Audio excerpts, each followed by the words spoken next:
Grace Morrison's hands shook as she clutched the telegram. The mine was real. Her dead husband hadn't lied.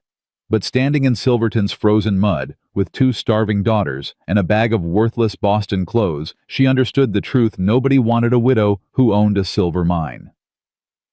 The assayer's office door slammed in her face. The hotel clerk laughed. The sheriff looked away. Then a drunk stumbled past, reeking of whiskey and shame, and said 5 words that changed everything. "You'll die up there alone." Pause for channel subscription call. Before we continue Grace's story, if you love tales of second chances and frontier courage, subscribe to our channel and hit that notification bell. These stories take hours to craft, and your support means everything. Also, comment below with your city or country. I want to see how far these stories of hope and resilience travel across the world. Now let's see if Grace Morrison survives her first night in Silverton. The assayer spit tobacco juice onto the boardwalk, inches from Grace's worn boots. "Lady, I don't care what your telegram says. Women don't own mines. Women don't understand claims. And women sure as hell don't walk into my office demanding surveys." Grace held the paper steady, though her fingers trembled. "My husband filed this claim 18 months ago. The deed is legal. I need you to verify the boundaries so I can—" "So you can what?" He leaned against the doorframe, arms crossed. "Dig silver out of a mountain, you and what crew?" His eyes traveled to her daughters, standing behind her in the street. "Them little girls gonna swing pickaxes." Lily, 8 years old, stepped forward. "Our papa said the mine was real," he said. "Your papa's dead, sweetheart." The assayer's voice wasn't unkind, just final. "Plenty of men die chasing silver dreams. Don't mean the dreams were real." Grace pulled Lily back, felt Emma's small hand grip her skirt. "I have money for the survey fee." "No, you don't." He nodded toward her threadbare coat, her daughter's 2 short dresses. "You got maybe $20 left, maybe less. That'll keep you fed for a week if you're careful. Then what? Then I work the claim." He laughed, actually laughed. "Go home, Mrs. Morrison. Back to Boston or wherever you crawled from. Silverton ain't for widows." The door shut. The lock clicked. Grace stood on the boardwalk, breathing carefully. "Don't cry. Don't let them see you cry." Behind her, the town moved: miners, trudging toward shift-change prostitutes, leaning from second-story windows, freight wagons churning mud into black soup. Nobody looked at her. Nobody stopped. "Mama?" Emma's voice was small. "Are we going to the mine now?" Grace looked up at the mountains. Silverton sat in a bowl of peaks 11,000 feet above the world, where winter came in September and didn't leave until June. It was October now. The aspens burned gold against granite cliffs. Beautiful, deadly. "Yes, baby, we're going to the mine." "How do we find it?" That was the question, wasn't it? Her husband's letters had been vague: 2 miles up Anvil Creek. Follow the old pack trail, look for the timber claim marker. But Anvil Creek had a dozen tributaries, and pack trails crisscrossed the mountains like spider webs. "We'll find it," Grace said. They walked toward the livery. She'd paid for 2 weeks of stable fees in Denver before the stagecoach north. Now she needed to retrieve her mare and the pack mule that carried everything they owned: 3 trunks of clothes, a bag of books, her husband's mining tools, and $12 in silver coins sewn into her corset. The livery owner was a thin man with kind eyes. He looked at her hire papers, then at her daughters, then back at the papers. "Mrs. Morrison, I hate to ask, but do you have a place to stay tonight?" "We're going to my husband's mine." "Ma'am." He removed his hat. "It's near 4 o'clock. Even if you knew exactly where you were going, you wouldn't make it before dark. And dark comes fast up here, fast and cold." "I'll manage." "There's a boarding house on—" "I tried the boarding house." Grace didn't elaborate. The landlady had taken one look at her and said, "No credit, no children, no exceptions." 3 other places had said the same. Silverton had plenty of rooms for miners, none for widows. The livery owner studied her for a long moment. There's a camp about a mile north. Old prospectors live there, men who worked out their claims or lost their grub stakes. They don't bother nobody. You could maybe— Thank you. Grace took the mare's lead rope. But we'll manage. She loaded the mule, tied the trunks down with shaking fingers, lifted Emma onto the mare's back, told Lily to hold on tight. The livery owner watched her go, hat still in his hand, saying nothing. They followed Anvil Creek north. The trail was clear at first, wide enough for wagons packed dirt markers every quarter mile. Then it narrowed. Then it split. Grace chose left because her husband's letter had mentioned crossing the creek twice. But after the second crossing, the trail vanished entirely. "Mama, I'm cold." Emma's teeth chattered. "I know, sweetheart." "Where's the mine?" "Close." It wasn't close. Grace had no idea where it was. She'd been a schoolteacher in Boston, for God's sake. She could recite Wordsworth and parse Latin, but she couldn't read mountains. The aspens looked identical. The granite cliffs gave no clues. Her husband's letters might as well have been written in code. The sun dropped behind the western peaks. Temperature fell like a stone. Grace kept moving because stopping meant admitting defeat, and admitting defeat meant going back to Silverton, which meant sleeping in the street, which meant her daughters freezing. "Mama." Lily's voice was tight. "Mama, someone's watching us." Grace turned. A man stood on the ridge above them, silhouette sharp against the dying light. Tall, broad-shouldered, utterly still. Watching. Her hand moved to the rifle in her saddle scabbard. The man descended. He moved carefully, picking his way down loose scree, one hand on the rock face for balance. When he reached the trail, Grace saw him clearly, maybe 40 years old, unshaven clothes, worn but clean. His eyes were bloodshot. He smelled like whiskey. "You're lost," he said, not a question. "We're fine." "No, you're not." He pointed at the trail behind her. "That way leads to a mine shaft. Flooded. 100-foot drop. Dark in 30 minutes. You'd walk right off the edge." Grace's throat tightened. "How do you know where we're going?" "I don't. But I know you don't either." He looked at her daughters. "How old are they?" "That's not your concern." "Lady, everything up here is my concern." His voice was rough but not cruel. "I'm the only engineer left in this valley who's sober enough to keep people from killing themselves, usually." He swayed slightly. "What claim you looking for?" "The Morrison claim. Anvil Creek."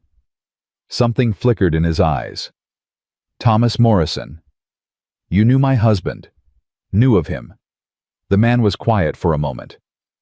"He's dead." "Yes." "The mine's real then. I thought he was another dreamer." He turned and started walking uphill. "Follow me." Grace didn't move. "I don't know you." "Name's Flint. James Garrett. Used to engineer for Consolidated Silver. Don't anymore." He kept walking. "Your girls are freezing. The trail to Morrison's claim is another mile and crosses 2 rock slides. You won't make it in the dark." "Why should I trust you?" He stopped, looked back. "Because if I wanted to hurt you, I already would have. And because nobody else in Silverton will help you. Not the assayer, not the sheriff, not the mining company that wants your claim." "What mining company?" "Consolidated. They thought your husband's claim was worthless. Now they know it's not. They'll be coming for it." He resumed walking. "You want to fight them alone?" "Be my guest. But your girls will freeze first." Lily whispered, "Mama, I'm so cold." Grace looked at her daughters. Emma's lips were blue. Lily's hands were white. The temperature was still dropping. She followed. The mine appeared after 20 minutes, a timber-framed entrance, a small cabin beside it, a creek running nearby. Flint pushed the cabin door open. Inside was one room, a pot-belly stove, a rope bed, a table, 2 chairs, supplies on rough shelves. "Your husband built this?" Grace asked. "Looks like it." Flint checked the stove, found wood stacked beside it, built a fire with steady hands. He was smarter than most, had water shelter timber rights. If the claim's real, he died sitting on a fortune. "It's real." Grace helped Emma down from the mare, wrapped her in a blanket from the trunk. The assayer didn't believe me, but the assayer works for Consolidated. Flint lit the kindling. They pay him to discourage competition. Grace stared at him. That's illegal. Welcome to Silverton, Mrs. Morrison. Everything worth doing is illegal. He straightened. I'll sleep outside. You and the girls take the cabin. Wait. Grace caught his arm. You said the mining company wants my claim. What will they do? Depends. He met her eyes. They'll try to buy you out first. Offer you money, not much, but enough to get you back to Boston.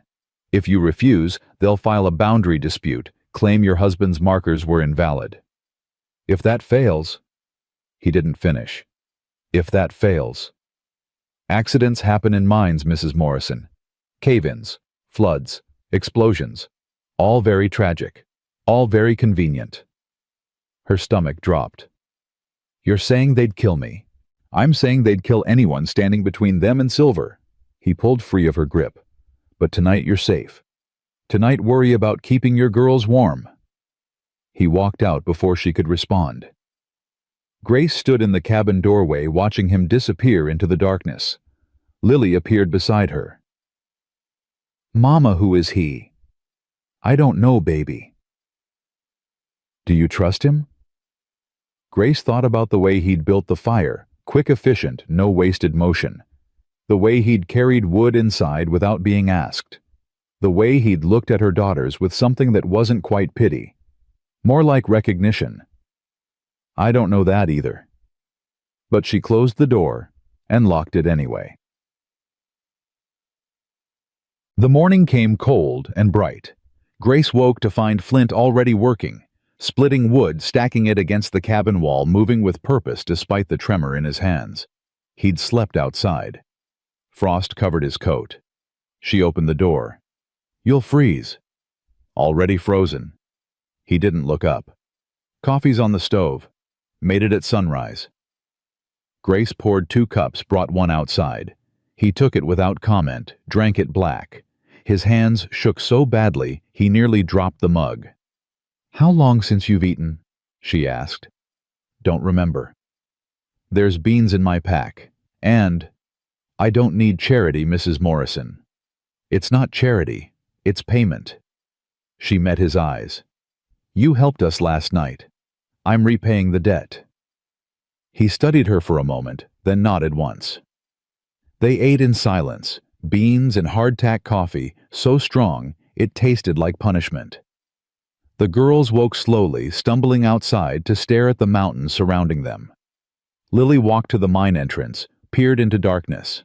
Don't go in there, Flint said sharply. Lily jumped back. I just wanted to see. It's not safe. Never go in a mine alone. Never go in without a lamp and a partner. Never go in if you smell rotten eggs or hear water rushing. He set down his coffee. Understand? Yes, sir. Flint, he corrected. Don't call me sir. I don't deserve it. Grace watched him. Why are you helping us? Because nobody helped me. He stood, brushed off his pants. 4 years ago, I designed a shaft for Consolidated. New silver vein, deep and rich. I calculated the support beams, the ventilation, the water table. Consolidated approved it. We started digging. He paused. 3 months later, the shaft collapsed. 12 men died, including my brother. His voice was flat. The investigation said it was my fault. Faulty calculations. Negligence. They were right. Were they? Flint looked at her.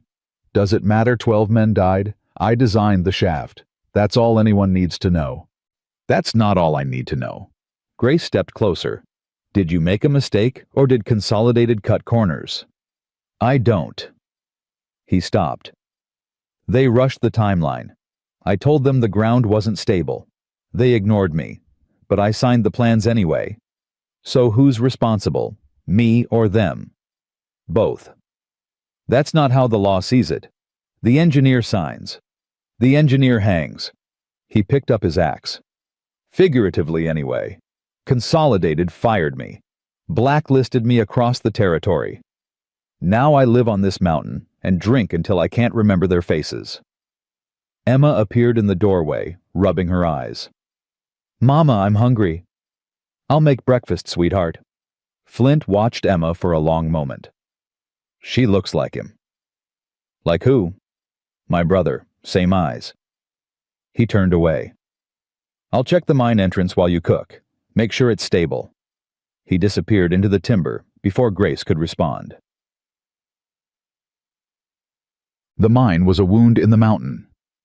Flint stood at the entrance lamp held high, studying the support beams. They were solid. Thomas Morrison had known what he was doing, but the shaft beyond was dark and unknown. Could be 10 feet deep, could be 100. Is it safe? Grace appeared beside him. Safe enough. Your husband shored it properly. Flint pointed to the timbers. See those notches? That's good joinery. Means he cared about not dying. Can we go in? You got lamps, rope canaries? Grace blinked. Canaries? Birds.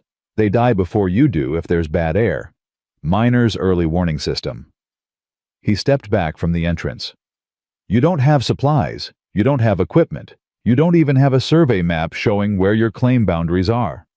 Then help me get them. Flint turned to her. Mrs. Morrison. Grace. If we're going to work together, call me Grace. We're not working together.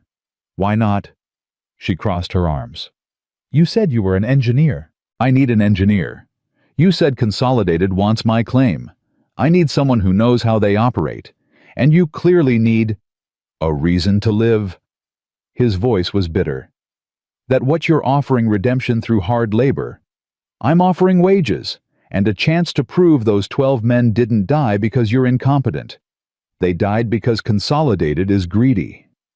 Flint stared at her. You're serious. I'm desperate. There's a difference. Grace stepped closer. I have a mine I can't work, 2 daughters I can't feed, and a mining company that wants me dead. You have skills I need and apparently nothing better to do than drink yourself to death on this mountain. So yes, Mr. Garrett, I'm serious. He was quiet for a long time. Behind them, the girls played by the creek throwing stones, their laughter bright and fragile.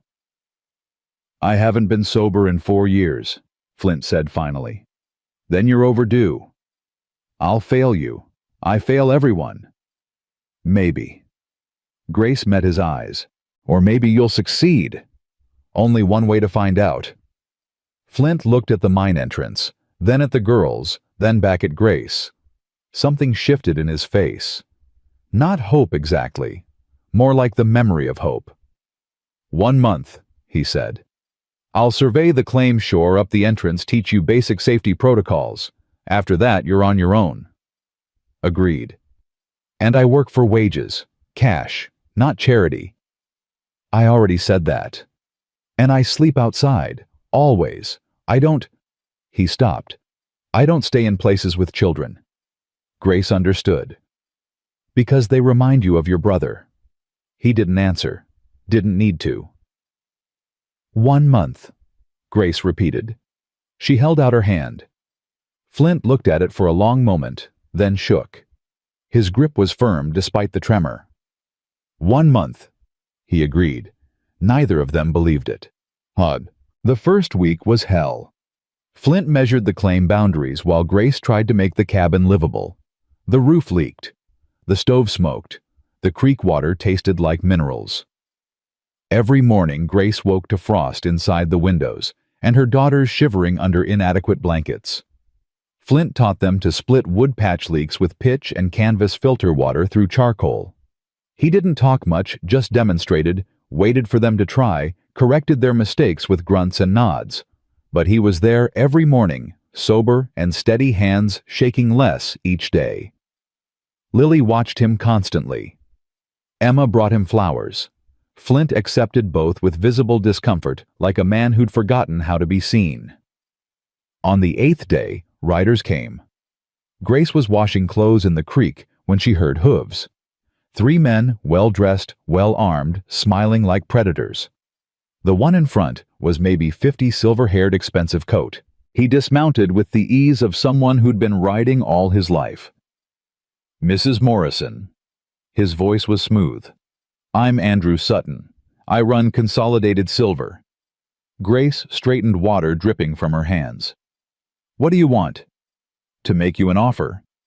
Sutton gestured at the mine. Your husband filed a promising claim, but working it alone is impossible. Consolidated has resources, crew's equipment capital. We'd like to buy you out. Fair price. Enough to get you and your daughters back to civilization. It's not for sale. Mrs. Morrison, please be reasonable. Mining isn't for amateurs, especially not widows. The work is dangerous. The costs are staggering. You'll spend everything you have and find nothing. He stepped closer. I'm offering you a way out. Take it. No. Sutton's smile thinned. May I ask why? Because my husband died believing this mine would provide for his family. I won't sell his dream for your convenience. Your husband was a fool. The words came quiet, deadly. He refused our initial offer, insisted on working alone. That stubbornness killed him. Grace froze. What did you say? The cave-in that killed your husband. It didn't have to happen. Consolidated offered him partnership. He refused. We could have prevented. You're lying. Am I? Sutton pulled a paper from his coat. Here's our offer letter, dated 6 months before his death. He wrote back quite rudely, I might add, declining. 2 months later, he was dead. He held the paper out. You want to follow his path, be my guest. But don't pretend I didn't warn you. Flint appeared from the mine entrance, lamp in hand. He looked at Sutton, at the riders, at Grace. You need to leave. Sutton turned. Garrett, I heard you were skulking around here, still drinking yourself to death. Not today. Pity. You're better at that than engineering. Sutton mounted his horse. Mrs. Morrison, my offer stands for 48 hours. After that, I'll file a boundary dispute. Your husband's claim markers were improperly placed. The mine will revert to Consolidated. That's a lie, Flint said flatly. Prove it. Sutton smiled. Oh, wait, you can't. Because you're a disgraced drunk and nobody trusts your surveys anymore. He tipped his hat. Good day, Mrs. Morrison. I hope you make the smart choice. They rode away. Grace stood by the creek shaking. Not from cold, from rage. He killed my husband, she whispered. Flint was beside her now. You don't know that. Yes, I do. She looked at him. Consolidated wanted the claim. Thomas refused. So they made it look like an accident. Grace, tell me I'm wrong. Flint said nothing, because she wasn't wrong. They both knew it. Can you prove the claim markers are valid? Grace asked. Maybe, if I survey them properly. But then survey them. Her voice was steel. I'm not selling. Not to him. Not to anyone. You're declaring war against Consolidated. You understand that. I understand my husband is dead. I understand they're threatening my daughters. I understand nobody in this town will help me except a drunk engineer who thinks he's a failure. She met his eyes. So yes, Mr. Garrett, I'm declaring war. Are you with me or not? Flint looked at the mine, at the mountains, at the cabin where Emma was singing to Lily.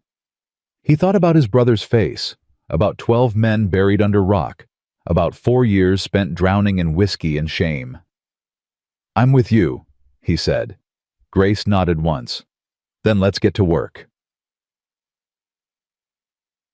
They worked like the mountain might collapse tomorrow. Flint surveyed every boundary marker, measured every angle, documented everything in neat ledgers that proved Thomas Morrison's claim was legal down to the inch. Grace hauled timber, shored up the cabin, taught the girls to shoot in case Consolidated sent men in the night. Lily took to it naturally. Emma cried. 2 weeks in, Flint went to town for supplies. He returned with a black eye and bleeding knuckles. What happened? Grace demanded. Ran into some of Consolidated's miners. They had opinions about me helping you. He spat blood. I shared my opinions back. Flint. I'm fine. He unloaded the pack mule flour, coffee lamp oil explosives. But we're running out of time. Sutton's filing his dispute day after tomorrow. Once it's official, he can claim the mines in legal limbo.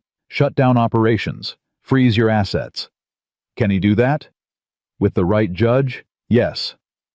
Flint sat on the cabin step wincing. He owns half the town, Grace, the sheriff, the assayer, probably the judge too. Grace sat beside him. Then what do?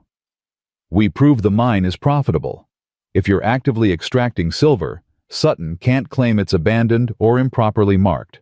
The law protects working claims. How do we prove it's profitable? Flint looked at the mine entrance. We go inside. Grace followed his gaze. You said it wasn't safe. It's not. But neither is waiting for Sutton to steal it. He stood. Tomorrow morning, you, me, and Lamps. We'll go down 50 feet. If there's silver, we'll know. And if there's not, then we're dead anyway. Might as well find out for sure. That night, Grace couldn't sleep. She lay in the dark, listening to her daughters breathe, thinking about cave-ins and flooding, and 12 men crushed under stone. Thinking about her husband's last moments. Had he known the mountain was unstable? Had he tried to run? Had he thought of her and the girls as the rock fell? She got up, walked outside. Flint sat by the creek staring at nothing. Can't sleep either, she asked. Never could. He handed her his coffee cup. You're scared. Terrified. Good. Scared people are careful. Reckless people are dead. He picked up a stone, tossed it in the water. I won't let anything happen to you down there. I promise. You can't promise that. I know. He met her eyes. But I'm promising anyway. Grace drank his coffee. It was terrible. She drank it anyway. Why are you really doing this? She asked. Doing what? Helping me. Staying sober. Risking your life for a woman you barely know. Flint was quiet for a long time. Because 4 years ago I didn't help when I should have. I saw Consolidated cutting corners. I knew the shaft was dangerous. I said something, but I didn't fight. I let them bully me into signing plans I knew were wrong. He looked at his hands. 12 men died because I was a coward. You're not a coward. I was. Maybe still am. He stood. But you're giving me a chance to be something else, even if it kills me. Flint. Get some sleep, Grace. Tomorrow we find out if your husband's dream was real. He walked away before she could respond. They descended at dawn. The mine shaft dropped straight down timber-reinforced, a ladder bolted to one wall. Flint went first, lamp held high, testing each rung. Grace followed, heart-pounding Emma's face in her mind. If she died down here, her daughters would be alone. Orphans. Sutton would take the mine, take everything. Don't think about it, Flint called up.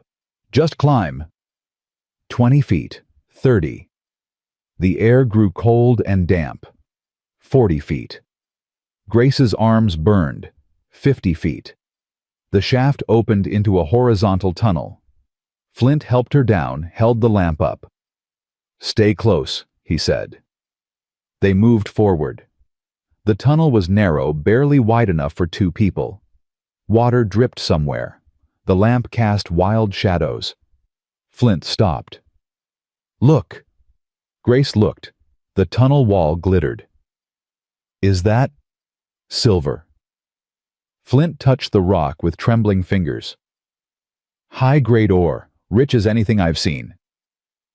He turned to her face, illuminated by lamplight. Your husband wasn't a dreamer, Grace. He found it. He actually found it. Grace's knees went weak. How much? Can't tell without a full survey, but this vein could be worth 50,000. Could be more. He laughed, the sound strange in the enclosed space. Consolidated knew. That's why they want it so badly. Then we have proof. We can fight the dispute. Yes. Flint's expression shifted. But Grace, this also means Sutton won't stop. He'll try everything: legal challenges, sabotage, violence. He's got too much to lose. So do I. They stared at each other in the lamplight. 50 feet underground, standing on a fortune, 2 broken people who'd found something worth fighting for. Then we fight, Flint said. Grace nodded. Then we fight."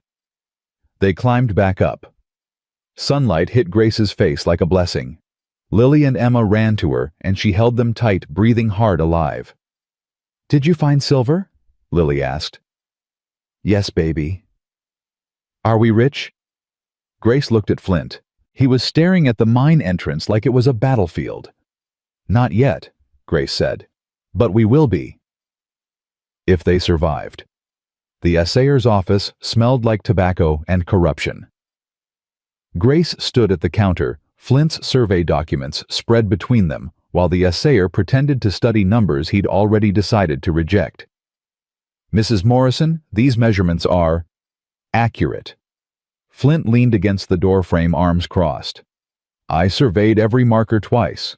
Thomas Morrison's claim is legal, filed properly, boundaries exact." The assayer didn't look up. "Mr. Garrett, given your history with Consolidated, I'm not sure your surveys carry much weight anymore." "My history is that I told the truth and they didn't like it." Flint stepped forward. "Those numbers are solid. You know it. I know it. Question is whether you're man enough to admit it." The assayer's jaw tightened. "I'll need to verify with the county office. Could take weeks." "The dispute hearing is in 3 days," Grace said quietly.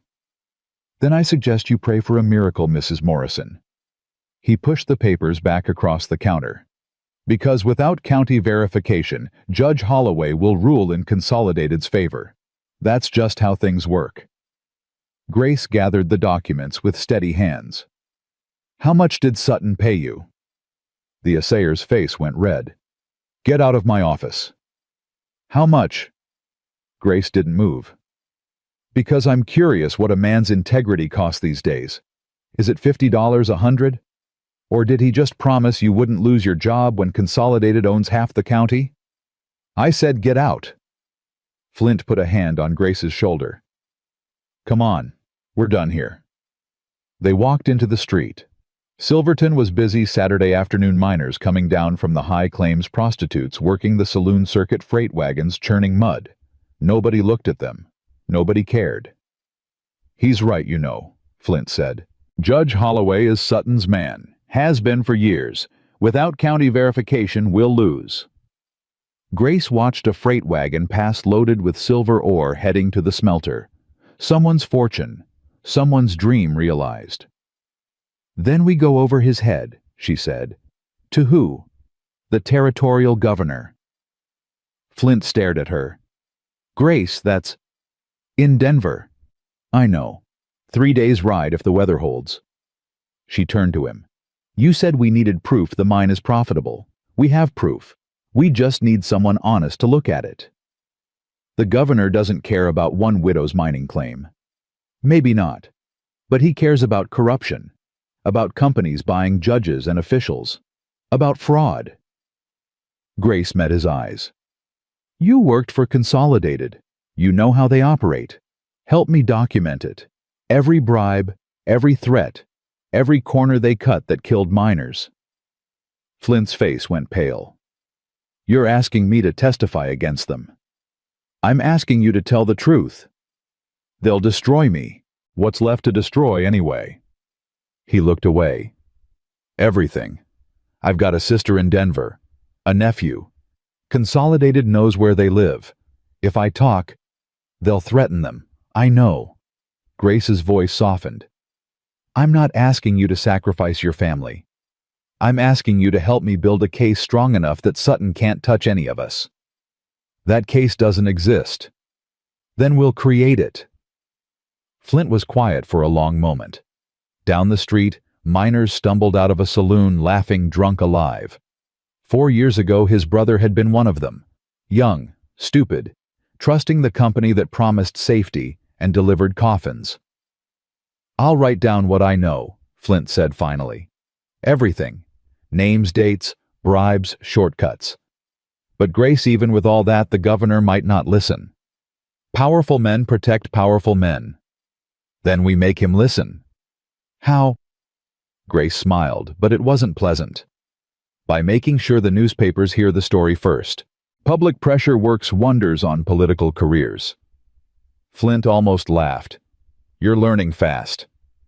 I'm learning from you. They walked back to the livery in silence. Grace was halfway there when she realized Flint wasn't beside her anymore. She turned. He stood in the middle of the street staring at the saloon across from them. Flint, I need a drink. His voice was raw. I can't think about my brother without... Yes, you can. Grace walked back to him. You've been sober 2 weeks. Don't break now. You don't understand what it's like, remembering, seeing their faces, knowing I killed them. You didn't kill them. Consolidated did. I signed the plans. Under duress, after they ignored your warnings. Grace caught his arm. Flint, look at me. You're not drinking today. You're going back to that cabin, you're going to write down everything you know, and you're going to help me fight these bastards. Understand? He was shaking. Full-body tremors that had nothing to do with cold. I can't. You can, and you will, because Emma asked me this morning if you were her friend, and I said yes. Don't make me a liar. Flint's face crumpled. That's not fair. Nothing about this is fair, but we're doing it anyway. She pulled him toward the livery. Come on, we've got work to do. He followed. One step, another, away from the saloon, away from the bottle, away from 4 years of drowning. Grace didn't let go of his arm until they were on horseback heading back toward the mine. The cabin was cold when they arrived. Lily had kept the fire going, but barely. Emma was crying, wrapped in blankets, shivering. What's wrong? Grace knelt beside her. My stomach hurts, really bad. Grace felt her forehead, burning hot. Flint, get water boiling, now. He moved fast, building up the fire, setting the kettle on. Grace stripped Emma's dress, checked for rashes, felt for swelling. Nothing obvious. But the fever was real, and high fevers in children killed fast up here, where doctors were scarce and medicine scarcer. When did this start? Grace asked Lily. After lunch. She said her tummy felt funny. Then she threw up. What did she eat? Beans, same as me. Grace's mind raced. Food poisoning possible. But Lily was fine. Appendicitis too young maybe. Fever from bad water. They'd been filtering it, but Grace. Flint appeared with the kettle. There's willow bark in my pack. It'll help with the fever. You're sure? My brother used to get sick all the time. Ma made willow tea. He was already moving, digging through supplies. It won't cure her, but it'll buy us time. Time for what Grace didn't ask. Because the answer was time to ride to town, find a doctor, beg for help they couldn't afford from people who wanted them dead. Flint made the tea. Emma drank it whimpering. Grace held her rocking, singing songs from Boston that felt like they belonged to someone else's life. Lily sat by the fire, arms wrapped around her knees, silent. She's going to be okay, right, Mama? Yes, baby. You promise?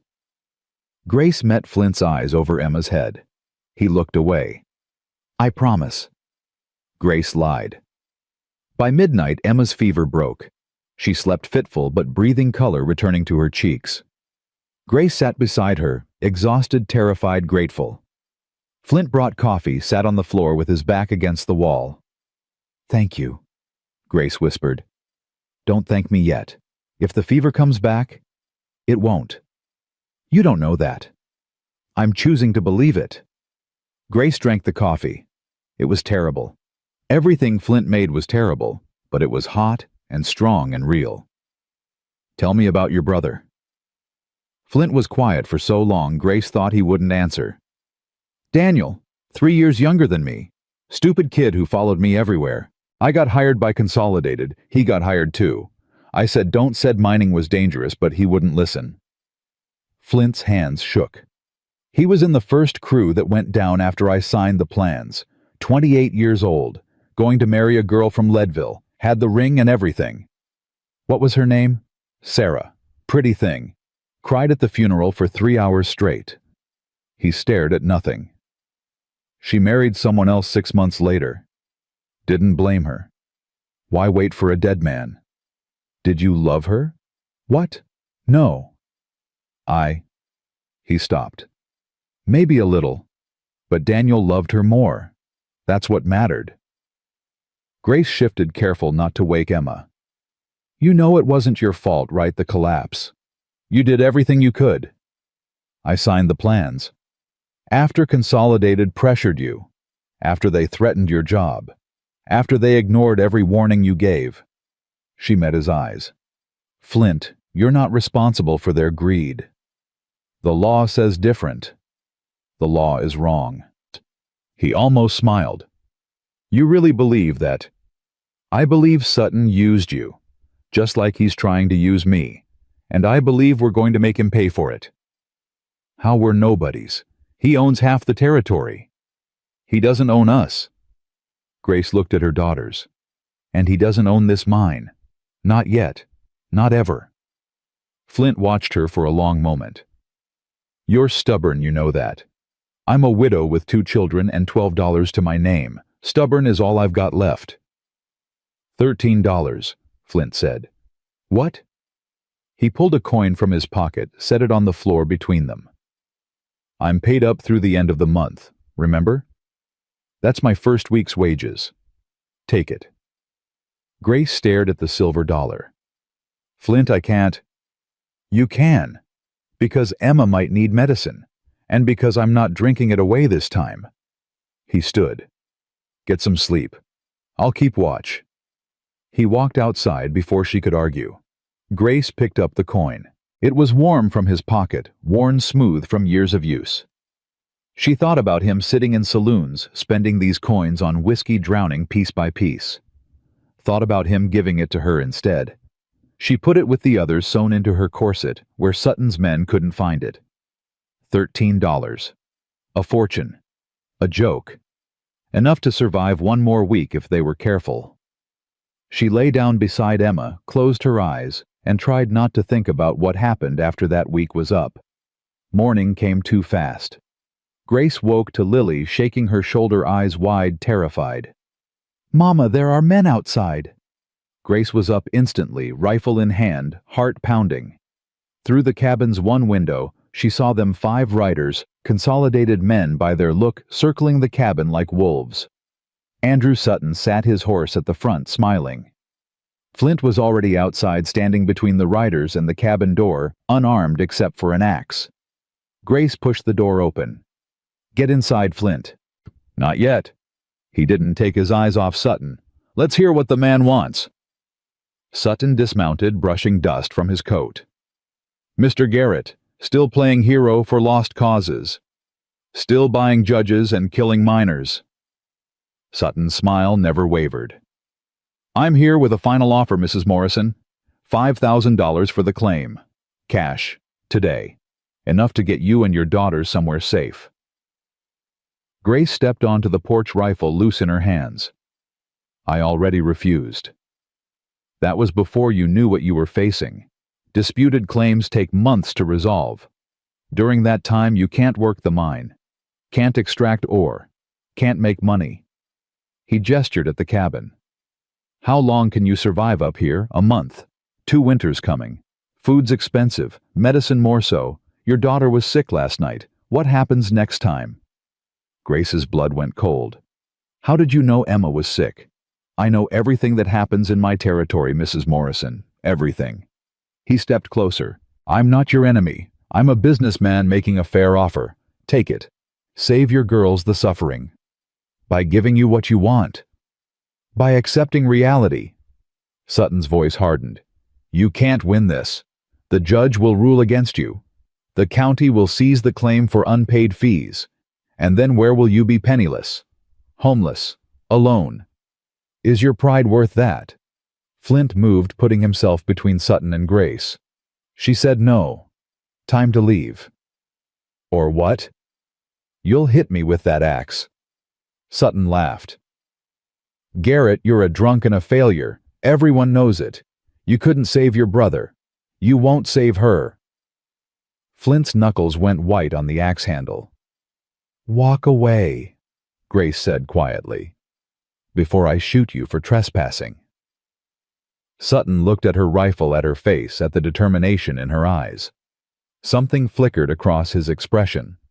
Surprise, maybe. Or respect. Or just recalculation. 48 hours, Mrs. Morrison. Then the offer expires, and the legal machinery begins. Think about your daughters. Think about what you're condemning them to. He mounted his horse. I'll see you in court. They rode away, 5 men dissolving into the timber. Grace lowered the rifle. Her hands were shaking. He knows Emma was sick, she said. He's watching us. Probably has men in the trees right now counting our supplies, timing our movements. Probably, Flint agreed. He's going to make this personal. He already has. Flint turned to her. Grace, he's right about one thing. Disputed claims can take months. We can't wait that long. We need to force a resolution now. How? By going to Denver. Today. You, me, and every piece of evidence we can carry. He looked at the cabin. Lily can watch Emma. They'll be safer here than on the trail anyway. I'm not leaving my daughters alone on this mountain. Then we all go. But Grace, that's 5 days of travel minimum. 3 days to Denver, 1 day to meet the governor. If we're lucky, 1 day back. Can Emma handle that? Grace looked through the cabin window. Emma was awake, sitting up, color better but still pale. Lily was braiding her hair, talking softly, making her laugh. They were so young, so vulnerable, and Sutton knew exactly where they were. We stay together, Grace said. All of us. If Emma gets worse on the trail, we'll find a doctor in one of the camps. But I'm not leaving them here for Sutton's men to threaten. Flint nodded slowly. Then pack light. We leave in an hour. They moved fast. Grace bundled what they needed: food blankets, medicine. Flint's documents, the ore samples that proved the mine was rich. Flint saddled horses, checked rifles, filled canteens. Lily helped Emma dress in layers, tied her hat tight, held her hand. Mama, where are we going? Emma asked. Denver, sweetheart. To see important people who will help us keep the mine. Will it take long? A few days, but we'll be together. That's what matters. They rode out at noon, following the trail down Anvil Creek toward the main road south. Grace looked back once. The cabin stood small and defiant against the mountain. Her husband had built that, had died believing it would save them. She wouldn't let Sutton take it. The trail was rough, steep switchbacks, loose scree creek crossings, swollen with snowmelt. Emma rode in front of Grace, wrapped in blankets, silent. Lily rode behind Flint, nervous but determined. They made 10 miles the first day, camping in a stand of spruce where the wind couldn't reach them. Flint built a fire, boiled water for tea, rationed the food with careful precision. Grace watched him work. 2 weeks ago, he'd been a drunk who could barely stand. Now his hands were steady, his eyes clear. He'd stopped shaking 3 days after they'd found the silver, like having a purpose again had reminded his body how to function. You're staring, he said without looking up. I'm thinking. About how you're different now, sober, focused, like you're remembering how to be the man you were before. I'm not that man anymore. Maybe not. But you're becoming someone better.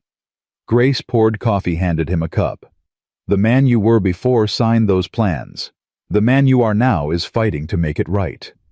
Flint was quiet for a long time. The fire crackled. Emma coughed, a wet, rattling sound that made Grace's chest tighten. She's getting worse, Flint said. I know.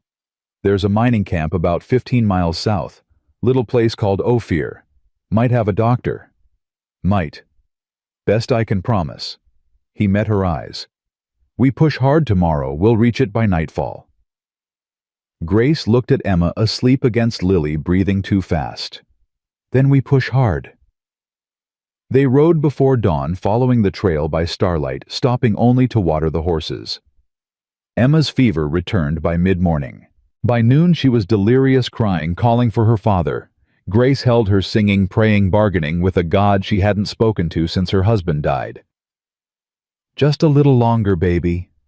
Just a little longer. Ophir appeared as the sun set a handful of cabins, a stamping mill, a saloon. Flint rode straight to the largest building, dismounted, pounded on the door. A woman answered, maybe 60, gray hair pulled back, suspicious eyes. We're closed. You're the doctor. I run the boarding house. Doctor's next door. She looked past Flint at Grace holding Emma. Her expression shifted. How long she been fevered? 2 days. Bring her inside. The woman, Mrs. Chen, she said her name was cleared. A table laid Emma on it, checked her pulse, her temperature, her throat. She moved with the efficiency of someone who'd seen too much death to waste time on gentleness. Pneumonia, Mrs. Chen said finally. Early stage, but getting worse. She needs medicine and rest. 3 days minimum, maybe more. We don't have 3 days, Grace said. Then you'll have a dead daughter. Mrs. Chen met her eyes. Your choice, lady. But that child doesn't get on a horse again until the fever breaks and the lungs clear. Grace looked at Flint. He was already calculating, she could see it in his face. 3 days here meant missing the court date, meant Sutton winning by default. We stay, Grace said. Grace, we stay. I'm not killing my daughter to save a mine. Flint's jaw tightened. Then I'll go alone. To Denver. I'll take the documents, make the case, buy you time. You can't go alone. They'll dismiss you. A disgraced engineer with an axe to grind. Maybe, but it's better than nothing. He pulled papers from his saddlebag, thrust them at her. These are copies. Everything I know about Consolidated's corruption. If something happens to me, use them. Go to the newspapers. Make noise. Don't let Sutton win quietly. Grace took the papers. Flint, if you go alone, they'll kill you. Probably. Then don't go. I have to. He looked at Emma, small and pale, on the table. She's dying because Sutton's forcing you to choose between your daughter and your future. That's not a choice. That's cruelty. And I'm done standing by while powerful men crush the innocent. He turned to leave. Grace caught his arm. James. He stopped. She never used his first name. Never. Come back, she said. Please, don't make me lose you too. Something shifted in his face. Grace, I know you think you owe your brother this, some grand gesture, some redemption. But you don't owe him your death. You owe him your life. Lived well, lived sober, lived for something that matters. She stepped closer. You matter, to me, to these girls. Don't throw that away. Flint looked at her for a long moment. His eyes were wet.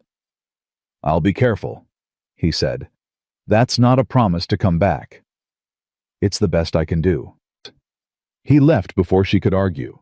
Grace stood in the doorway watching him ride into the darkness, carrying their only hope in his saddlebags. Mrs. Chen appeared beside her. He's a good man. He's a fool. Same thing usually. She handed Grace a cup of something bitter. Give this to the girl every 4 hours. Keep her warm. Make her drink. And pray if you're the praying type. Grace took the cup. What if prayer doesn't work? Then you'll grieve, but at least you'll have tried. Mrs. Chen walked away. Boarding house rules. No drinking, no fighting, no men in the women's rooms. You break them, you leave.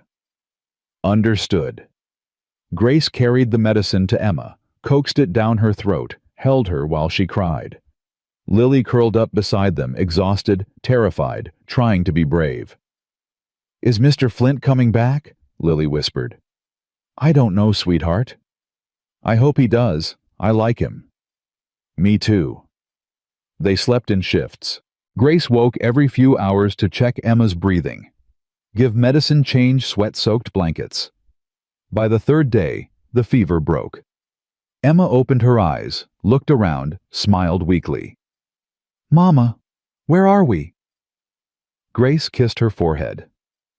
Somewhere safe, baby. Where's Mr. Flint? Grace's throat tightened. He went to Denver. To help us. He'll come back, right? I hope so. But 4 days passed. Then 5. No word. No rider. No news. On the 6th day, a man arrived at the boarding house. Not Flint. A stranger, young, nervous, wearing a clerk's suit. Mrs. Morrison. Grace stood slowly. Yes. I'm from the territorial governor's office. He handed her a sealed envelope. Mr. Garrett asked me to deliver this. Grace's hands shook as she opened it. Inside was a single sheet of paper covered in Flint's rough handwriting. Grace. The governor listened. Barely, but he listened. He's ordering an investigation into Consolidated's practices. It'll take weeks, maybe months.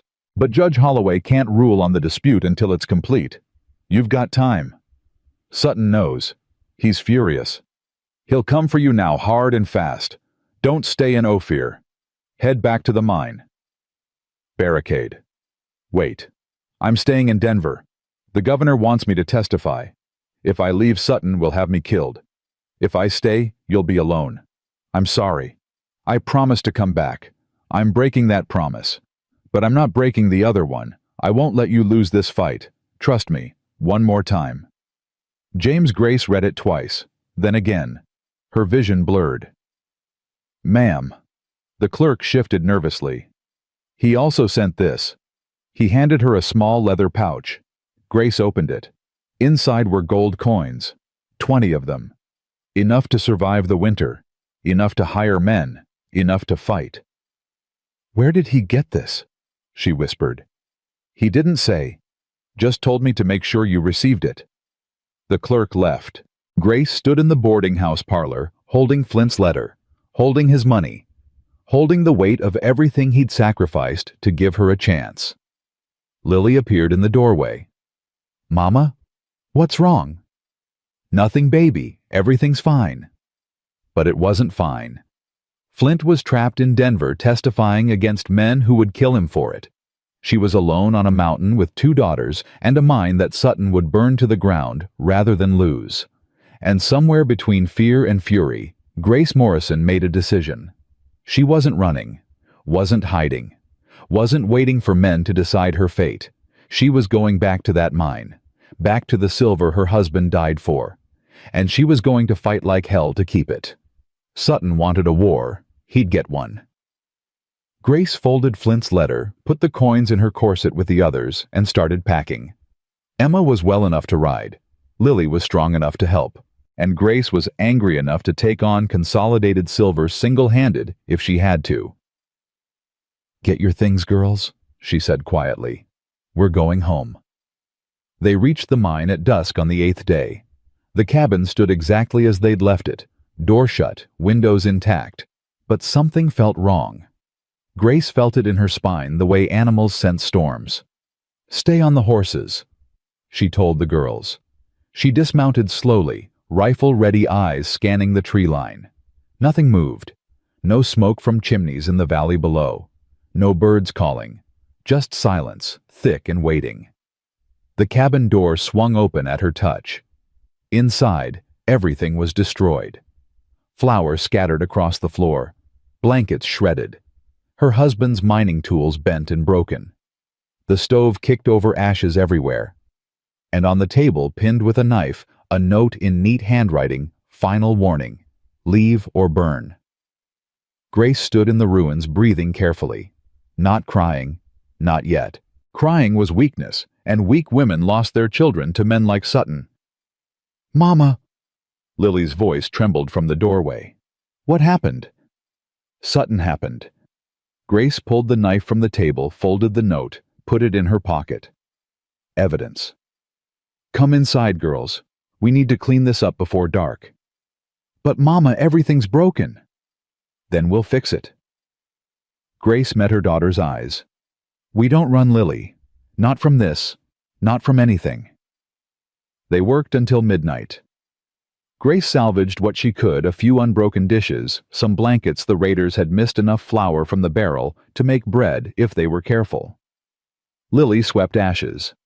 Emma, still weak but determined, sorted through scattered supplies. By the time they finished, the cabin looked almost livable again. Almost. Grace lay awake that night, rifle across her lap, listening. Every crack of timber made her jump. Every wind gust sounded like footsteps. The girls slept fitfully, curled together for warmth and comfort. At dawn, Grace walked to the mine entrance. It was still intact. The raiders hadn't touched it. Either they didn't know about the silver, or Sutton wanted the mine working when he finally took it. Easier to steal a productive claim than a collapsed shaft.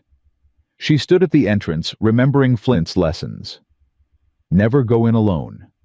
Never go in without light. Never go in without telling someone where you are.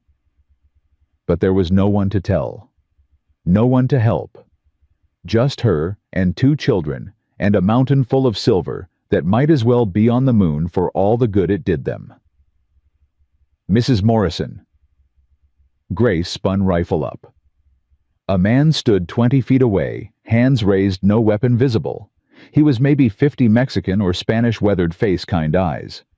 Easy, senora. I'm not here to hurt you. Then why are you here? My name is Miguel Santos. I worked with your husband. He helped me once when Consolidated tried to claim jump my digging. I heard you were in trouble.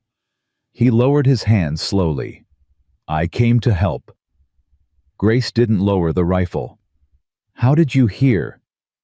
Miners talk. Word spreads. They're saying Sutton's going after you hard.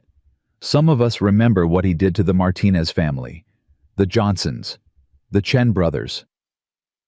Miguel's voice was quiet. We remember who stands up to Consolidated and who disappears. And you want to stand up.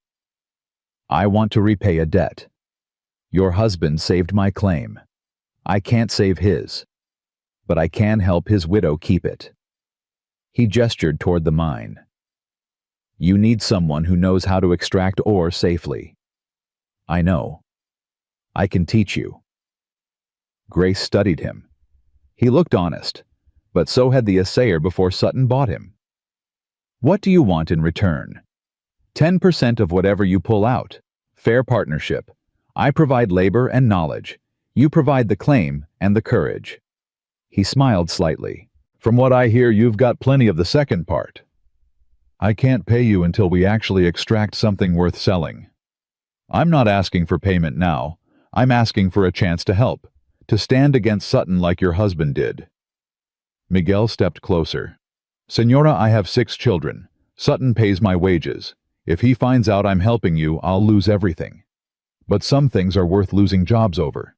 Your husband taught me that. Grace lowered the rifle. When can you start? Today. They started immediately.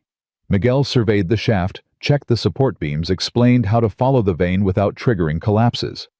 Grace listened, asked questions, learned. Lily took notes in a careful hand. Emma watched, still pale, but improving daily. The silver runs deep, Miguel said, standing in the tunnel 50 feet down. Your husband barely scratched the surface. With proper technique, you could pull out 50 pounds a week, maybe more.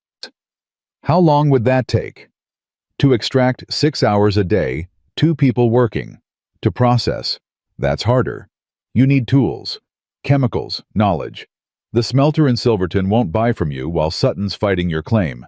We'll have to go to Ouray, 30 miles south. Grace's heart sank. 30 miles with ore on pack mules? That's 3 days there and back. At least. But it's the only way. Miguel climbed back up the ladder. Unless you want to sit on silver, you can't sell. No. We extract, we sell, we survive. Grace followed him up. When can we start? After we shore up the entrance. Sutton's men probably damaged the supports when they trashed your cabin. We fix that first, or the whole thing comes down on our heads.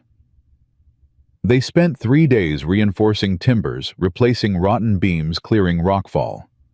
Miguel worked with quiet efficiency, teaching Grace and Lily as he went.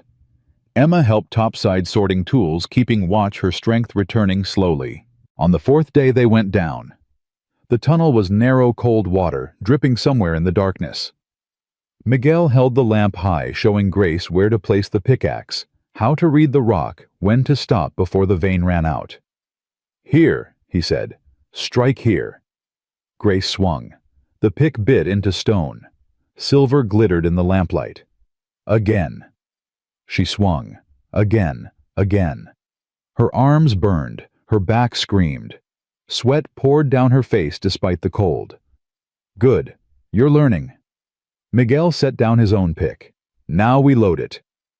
They filled canvas bags with ore, 50 pounds, then 100, then 200. Hauled them up the ladder, one at a time. By sunset, they had 500 pounds of raw ore piled outside the mine entrance.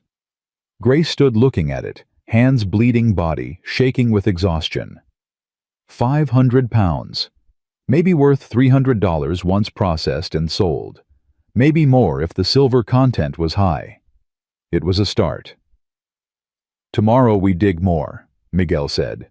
"Day after we take the first load to Ouray, you, me, and the mules. The girls stay here." "I'm not leaving them alone." "Then we don't sell the ore. We sit on it until Sutton gets tired of waiting and burns this place to the ground with all of you inside." Miguel met her eyes. "Senora, you can't protect them and fight him at the same time. Choose." Grace looked at the cabin. Lily stood in the doorway, Emma beside her, both watching. So young, so vulnerable. And she was about to leave them alone on a mountain where Sutton's men prowled like wolves. "I'll talk to them," she said. That night, Grace sat the girls down by the fire. "I need to take the ore to Ouray. 3 days. Maybe 4 if the weather turns. Mr. Santos will come with me." "Who'll stay with us?" Emma asked. "No one. You'll be alone." Lily's face went white. "Mama, what if the bad men come back?" "Then you hide. There's a cache in the woods behind the cabin Mr. Santos showed me today. Supplies, water, blankets. If anyone comes, you run there. You stay quiet. You wait for me to come back." "And if you don't come back?" Grace pulled both girls close. "I will. I promise. But if something happens, if I'm not back in 5 days, you go to Mrs. Chen in Ophir. You tell her everything. She'll help you." "I'm scared, Mama." "I know, baby. I'm scared too. But we're doing this anyway. Because that silver is our future. Our way out. Our chance to live without Sutton's threats hanging over us." Grace kissed Emma's forehead, then Lily's. "You're Morrison girls. Your papa taught you to be brave. Show me I was right to believe in you." Lily straightened. "We can do it." "Emma." Emma nodded, tears on her cheeks. "We can do it." "That's my girls." They left at dawn. Grace, Miguel, and 4 mules loaded with ore. Lily and Emma stood in the cabin doorway, waving, trying to smile. Grace looked back once, memorizing their faces, then turned away before the tears came. The trail to Ouray wound through high passes and narrow canyons. Miguel led silent and watchful. Grace followed rifle-ready eyes, scanning for Sutton's men. They camped the first night in a box canyon, no fire, eating cold beans and hardtack. "You think Sutton knows where we're going?" Grace asked. "He knows. He always knows. Question is whether he tries to stop us or lets us make it to Ouray so he can steal the money on the way back." "Comforting." Miguel smiled slightly. "I'm not here to comfort you, Senora. I'm here to help you survive. Those are different things." "How did you survive all these years working for Consolidated?" "By being useful. By keeping my head down. By never giving Sutton a reason to notice me." He poked at the cold beans with his spoon. "Your husband was different. He fought. He made noise. He died for it." "Do you think I'm going to die for it too?" "Maybe. Probably. But you'll die standing up, which is more than most of us can say." Miguel set down his plate. "Get some sleep. Tomorrow's the hard part." The hard part was a narrow trail along a cliff face, barely wide enough for the mule's 200-foot drop on one side. They moved slowly, carefully, Grace's heart in her throat, every time a mule's hoof slipped on loose rock. Halfway across, riders appeared ahead. 3 men blocking the trail rifles across their saddles. Grace recognized one, the man from Sutton's crew who'd circled her cabin, the one with the scar across his cheek. "Mrs. Morrison?" He smiled. "Going somewhere?" Grace stopped the mules. "Out of my way." "Can't do that. Mr. Sutton wants to talk to you, back in Silverton, about terms." "I'm not interested in his terms." "Didn't ask if you were interested, just said he wants to talk." The man nudged his horse forward. "Come peaceful, we'll make sure you get there safe. Come fighting well." He glanced at the cliff edge. Accidents happen on these trails. Miguel moved his hand toward his rifle. Grace caught his arm, shook her head slightly. "If I go back with you," she said carefully, "what happens to my ore?" "Consolidated will buy it. Fair price. Consider it a down payment on the claim." "And if I refuse?" "Then we take the ore anyway. And you." His smile widened. "Your choice, lady. Easy or hard?" Grace looked at the cliff drop, at Miguel's tense face, at the 3 rifles pointed at her chest. She thought about Lily and Emma alone at the cabin, about Flint trapped in Denver testifying, about her husband buried under rock and silver. "I'll go with you," she said. "But Miguel takes the ore to Ouray, sells it, brings the money back to my daughters. That's the deal." "No deal, lady. Sutton wants—" "I don't care what Sutton wants." Grace's voice was ice. "You take me. Miguel takes the ore. Or I ride this mule straight off that cliff right now and you explain to Sutton why his prize witness is dead at the bottom of a canyon." The man's smile faded. "You're bluffing." "Am I?" Grace urged her mule toward the edge. One more step and they'd both go over. "Wait." The man raised a hand. "Jesus, lady, you're insane." "I'm a widow with nothing left to lose. There's a difference." Grace steadied the mule. "Do we have a deal?" The scarred man looked at his companions. They shrugged. Finally he nodded. "Fine. Santos takes the ore. You come with us, but if you try anything—" "I won't. I'm done running." Grace dismounted, handed Miguel her rifle. "Take care of the girls. Whatever happens, make sure they're safe." "Señora." "Go, Miguel. That's an order." Miguel's jaw tightened, but he took the lead rope, started down the trail toward Ouray, the mules following. Grace watched him disappear around a bend, carrying her only hope of paying for food, for supplies for survival. Then she turned to the scarred man. "Let's go see your boss." They rode back to Silverton in silence. Grace's hands weren't bound. Sutton's men were confident she wouldn't run. They were right. Running meant abandoning her daughters, meant giving up the mine, meant letting her husband's death be for nothing. So she rode steady, head high, remembering what Flint had taught her about mining, about survival, about fighting men who thought power made them untouchable. Sutton was waiting at the Consolidated office, a large building on Main Street that smelled like money and cigars. He stood when she entered, gestured to a chair, smiled like they were old friends. "Mrs. Morrison, thank you for coming." "I didn't have a choice." "Everyone has choices. You chose to fight, rather than accept my generous offer. Now we're here." He poured 2 glasses of whiskey, slid one toward her. "Drink. You look exhausted." Grace didn't touch it. "What do you want?" "To negotiate, reasonably, like adults." Sutton sat, sipped his whiskey. "You've impressed me. I'll admit it. Most widows would have taken my money and run. You stayed, fought, found an engineer willing to testify against me." His smile thinned. "That takes courage. Stupidity too, but courage nonetheless. If you're going to threaten me, just do it." "I'm not threatening you. I'm explaining reality." He leaned forward. "Governor's investigation will take months, maybe years. During that time, you can't profitably work your claim because I'll tie you up in legal challenges. You'll spend every penny on lawyers and surveys and court fees. Your daughters will starve. You'll lose everything. And in the end, I'll still get the mine.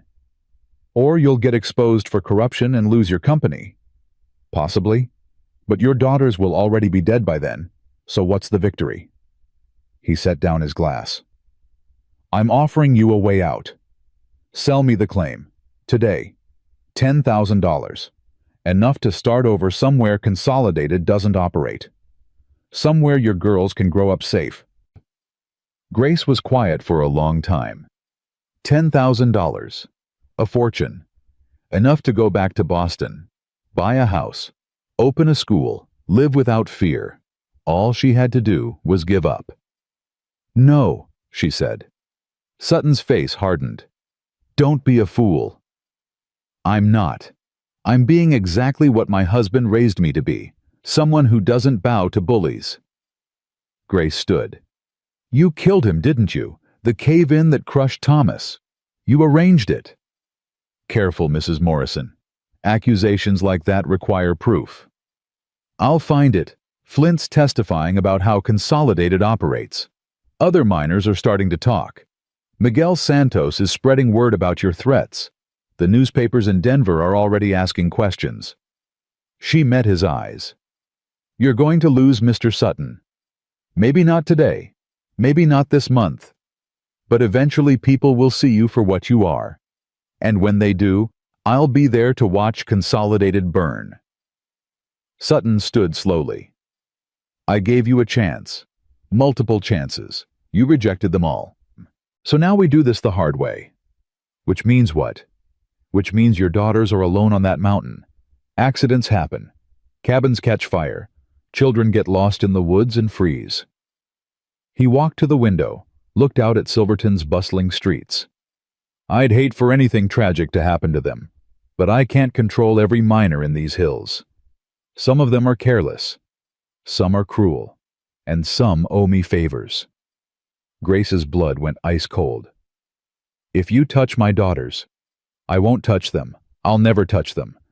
But I also can't guarantee their safety if their mother insists on making enemies. Sutton turned back to her. Go home, Mrs. Morrison. Think about what you're risking. You have 24 hours to reconsider my offer. After that, I stop being polite. He nodded to the scarred man. Escort Mrs. Morrison back to her claim. Make sure she arrives safely. Grace walked out, legs shaking, fury burning so hot she thought she might spontaneously combust. Behind her, Sutton's laughter followed, soft and mocking. They gave her a horse, rode with her halfway to the mine, then turned back, leaving her alone on the trail. Grace rode hard, fear clawing at her chest. 24 hours. Sutton had given her daughters 24 hours before his threats became action. She reached the cabin at midnight. The door was open. Grace's heart stopped. Lily Emma. Silence. She dismounted, rifle ready, moving toward the dark doorway. Girls, if you're hiding, come out. It's Mama. Nothing. Grace stepped inside. The cabin was empty. Blankets gone. Supplies gone. No sign of struggle. No blood. Just emptiness. On the table, another note. They're safe, for now, accept the offer. Grace stood in the dark cabin, holding the note, shaking so hard she couldn't breathe. He took them. Sutton took her daughters, took the only things in the world that mattered. She sank to the floor, still holding the rifle, still holding the note. Alone. Completely alone. And somewhere in the darkness, she heard herself laugh. Not humor, something else, something sharp and jagged and broken. Because Sutton had made a mistake. He'd thought taking her daughters would make her surrender. He was wrong. Grace Morrison stood up, checked her rifle, reloaded, walked back outside and mounted her horse. She wasn't going to Ouray, wasn't going to Denver, wasn't going anywhere except Consolidated's office to put a bullet through Andrew Sutton's skull. She'd lost her husband to Consolidated's greed. She wouldn't lose her daughters, too. Even if it meant burning the whole company down, even if it meant hanging for murder, even if it meant destroying herself in the process.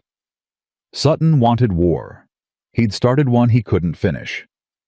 Grace rode toward Silverton, rifle across her lap, moonlight turning the trail to silver. Behind her, the mine stood empty and dark. The silver in its veins glittered in the lamplight, worth $50,000, worth $100,000, worth everything and nothing at all. Because Grace Morrison had just learned the hardest lesson of the frontier: you couldn't negotiate with men like Sutton. You couldn't reason with them or appeal to their better nature. You could only fight them, and keep fighting until someone stopped breathing. She reached Silverton as dawn broke. The town was stirring: miners heading to shift change, prostitutes stumbling home, shopkeepers opening shutters. Grace rode straight to Consolidated's office. The door was locked. She kicked it open. Inside, a clerk looked up, startled. "Ma'am, you can't—" "Where is he?" "Mr. Sutton isn't here. He's—" Grace raised the rifle, pointed it at the clerk's face. "Where is he?" The clerk's hands shot up. "Railroad camp 2 miles north. He went to inspect the new line."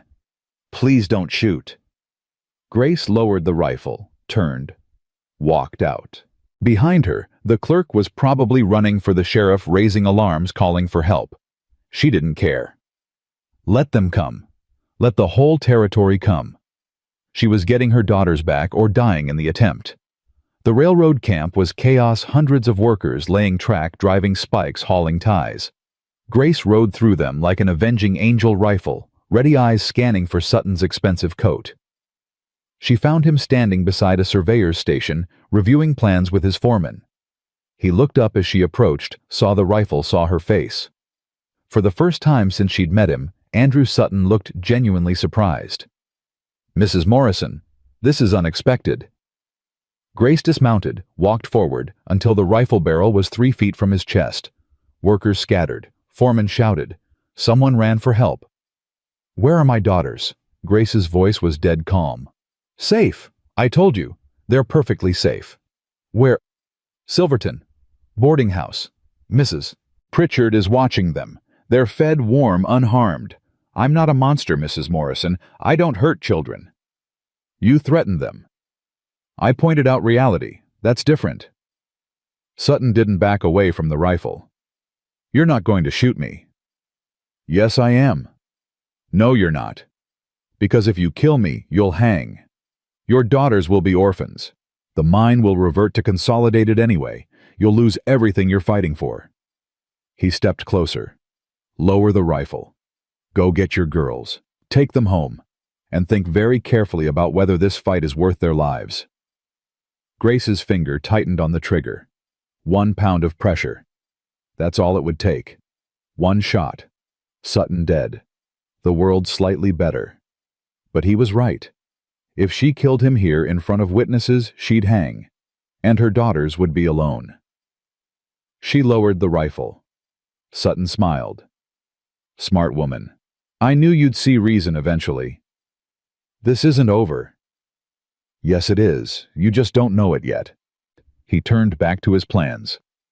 "Go home, Mrs. Morrison, before I change my mind about being merciful." Grace mounted her horse, rode back to Silverton, her whole body shaking with rage and shame. She'd backed down. Given in. Let Sutton win. The boarding house stood on a quiet street. Grace tied her horse, walked up the steps, knocked. Mrs. Pritchard answered, the same woman who'd turned them away that first night. "Your daughters are in the parlor," she said coldly. "Mr. Sutton paid for 3 days' lodging. After that, you're on your own." Grace pushed past her. Lily and Emma sat on a sofa, holding each other, faces pale but unharmed. When they saw Grace, they ran to her, sobbing, clinging. "Mama." "It's okay, babies. It's okay. I've got you." "The men came at night," Lily said through tears. "They said we had to go with them or they'd burn the cabin. We didn't know what to do. We were so scared." "You did the right thing." Grace held them both. "You stayed safe. That's all that matters." They rode back to the mine together, slow and quiet. The cabin was still standing, still empty. Grace got the girls inside, built a fire, made tea from the last of their supplies. "Are we going to lose the mine, Mama?" Emma asked. Grace looked at her daughters, so brave, so trusting, believing she could protect them from monsters like Sutton. "I don't know, baby." What are we going to do? That was the question. What could she do? Sutton had all the power, the money, the connections, the willingness to threaten children. She had nothing except rage and a rifle and a mind she couldn't work without putting her daughters in danger. "We survive," Grace said finally, "one day at a time, like we've been doing." But that night, lying awake with Lily and Emma curled against her, Grace Morrison made a decision. She couldn't beat Sutton alone, couldn't fight Consolidated single-handed, couldn't protect her daughters and work the mine and testify in court all at once. She needed help, real help. Not just Miguel and his quiet rebellion, not just Flint trapped in Denver. She needed the one thing Sutton couldn't buy and couldn't threaten. She needed the truth, loud and public and impossible to ignore. At dawn, Grace started writing. Everything. Every threat Sutton had made. Every bribe he'd paid. Every miner who'd died in suspicious collapses. Every widow left penniless. Every claim stolen. She wrote for 8 hours straight, filling pages with cramped handwriting documenting 4 years of Consolidated's corruption. When she finished, she had 40 pages. A book of crimes. "What's that, Mama?" Lily asked. "Justice," Grace said. "Or the start of it anyway." She sealed the pages in an oilskin packet, addressed it to the Denver newspapers, to the territorial governor, to every authority she could think of who might care about one widow's accusations. Then she gave it to Miguel when he returned from Ouray with $300 from the ore sale. "Take this to Denver," she said. "Find Flint. Give him this and the money. Tell him I need him to make sure this reaches the right people. People Sutton can't buy." Miguel looked at the packet. "If Sutton finds out I'm carrying this, he'll kill you. I know. That's why I'm asking, not ordering. You can refuse." Miguel was quiet for a long moment. Then he took the packet. "Your husband saved my claim. I told you I'd repay that debt." He tucked the pages into his coat. "I'll get this to Flint, and I'll come back, with help if I can find it. Thank you." "Don't thank me yet, Senora. Thank me when we win." He rode away at midnight. Grace watched him go, carrying her last hope in his saddlebag. Then she went inside, barred the door, and waited. For Sutton's next move. For Flint's response. For the moment when everything either came together or fell completely apart. Outside, the mountain loomed dark and enormous. The mine entrance gaped like a mouth.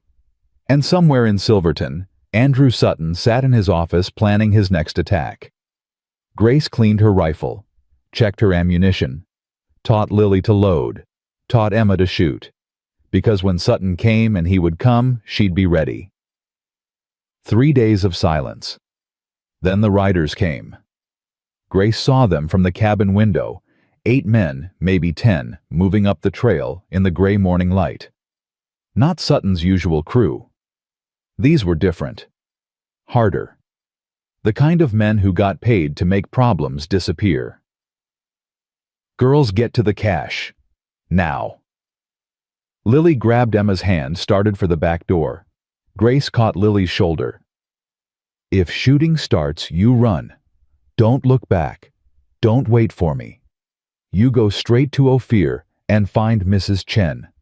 Understand?" "Mama. Understand." Lily's eyes filled with tears. "Yes, Mama."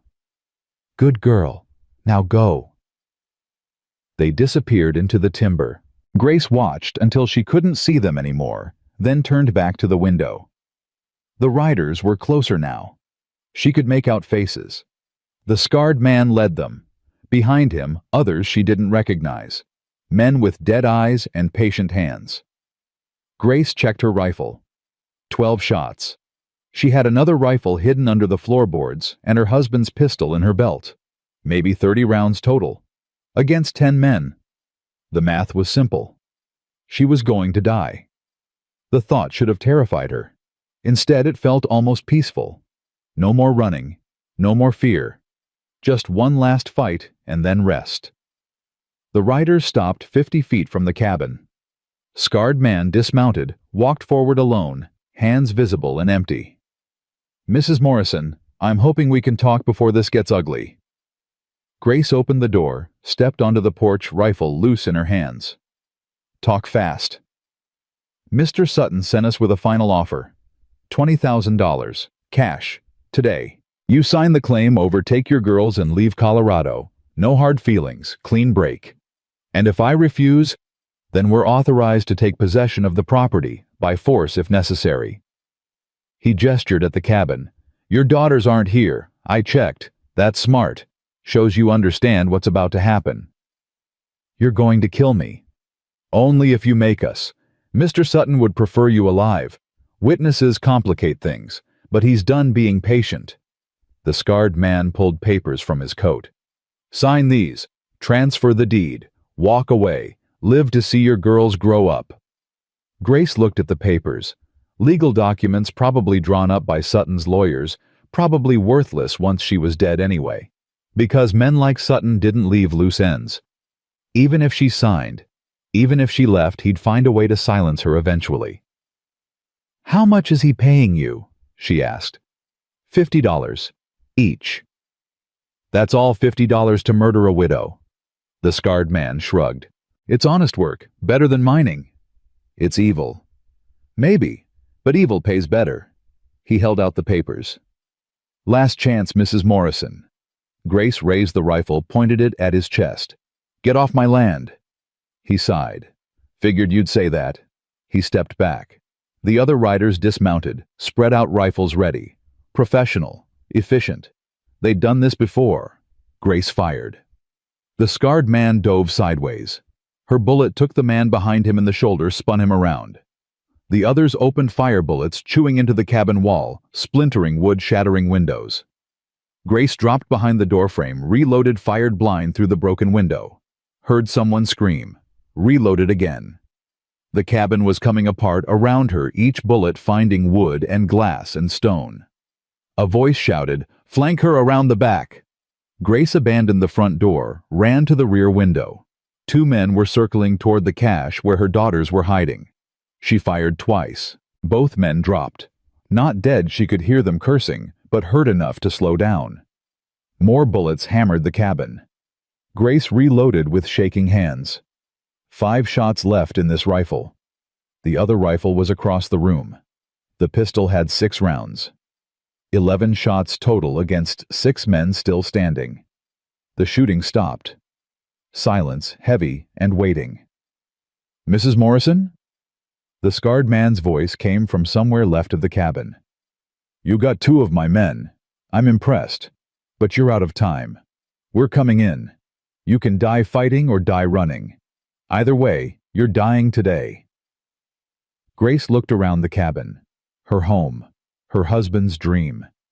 Everything they'd fought for reduced to splinters and broken glass. She thought about Thomas buried under mountain rock. About Flint trapped in Denver. About Miguel riding through the night with her accusations.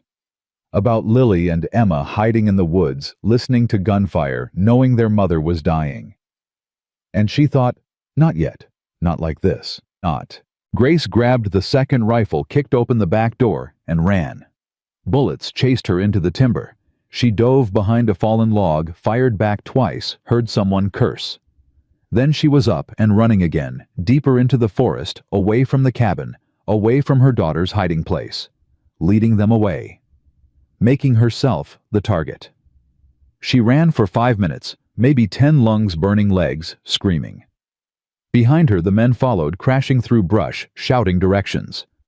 Professional killers who knew how to track, how to hunt, how to corner prey. Grace reached a clearing, stopped, turned. 3 men emerged from the trees, rifles raised.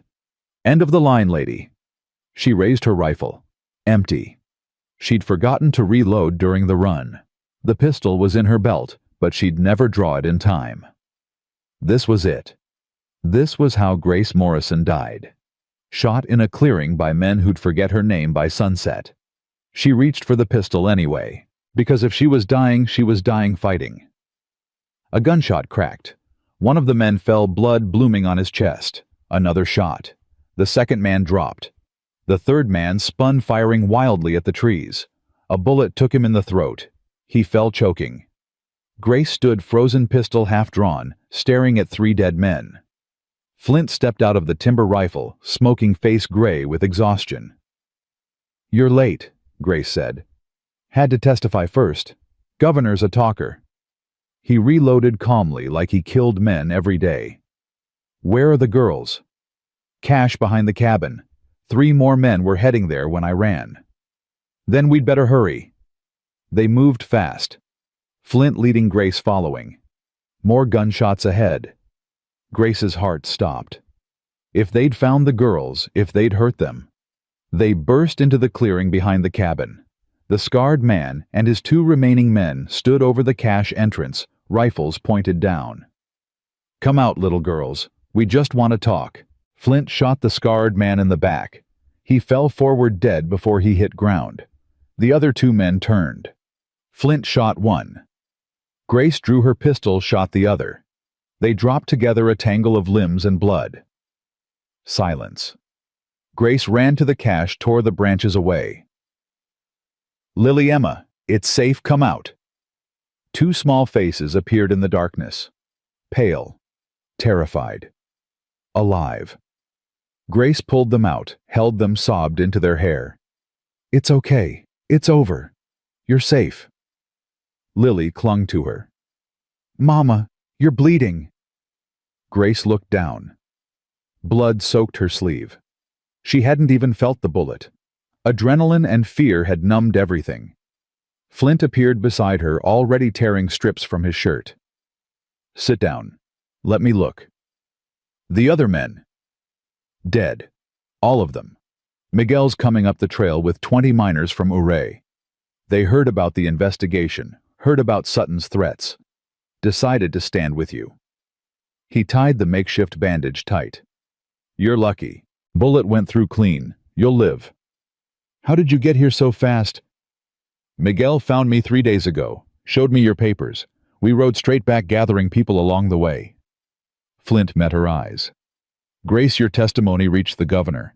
He's issuing arrest warrants for Sutton and 3 of his foremen. Consolidated's board is moving to remove him. It's over." Grace stared at him. "What?" "You won. The corruption's exposed.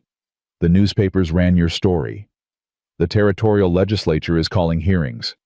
Sutton's finished. But he sent these men to kill me. Last desperate move. He knew he was losing everything. Figured if you were dead, the case would collapse." Flint looked at the bodies scattered around the clearing. He was wrong. Grace sat on the ground, suddenly exhausted. 10 men. He sent 10 men to murder me over a mine. Not just a mine. Pride. Power. Control. Flint knelt beside her. Men like Sutton don't accept defeat. They burn everything down rather than lose. You survived that. Most people don't. Lily and Emma pressed against Grace's sides. She wrapped her arms around them, feeling their hearts beat against her ribs. Alive. All of them alive. Miguel emerged from the trees with his promised miners, rough men, hard men, men who'd lost claims or brothers or dignity to Consolidated's greed. They looked at the bodies, at Grace, bleeding on the ground, at Flint, standing guard with his rifle. "Señora," Miguel said quietly, "you need a doctor. I need my cabin fixed, and my mine working, and my daughters fed." Grace stood slowly. "The doctor can wait." "Grace." "I said he can wait." She looked at the miners. "You came to help, then help. Get these bodies out of here. Fix my cabin. Shore up my mine entrance. I'm not abandoning this claim, not after what it cost." The miners exchanged glances. Then, one by one, they nodded. They worked through the afternoon and into the night. Repairs on the cabin, on the hut, new timber for the mine. Someone rode to Silverton for supplies, came back with food and medicine and news.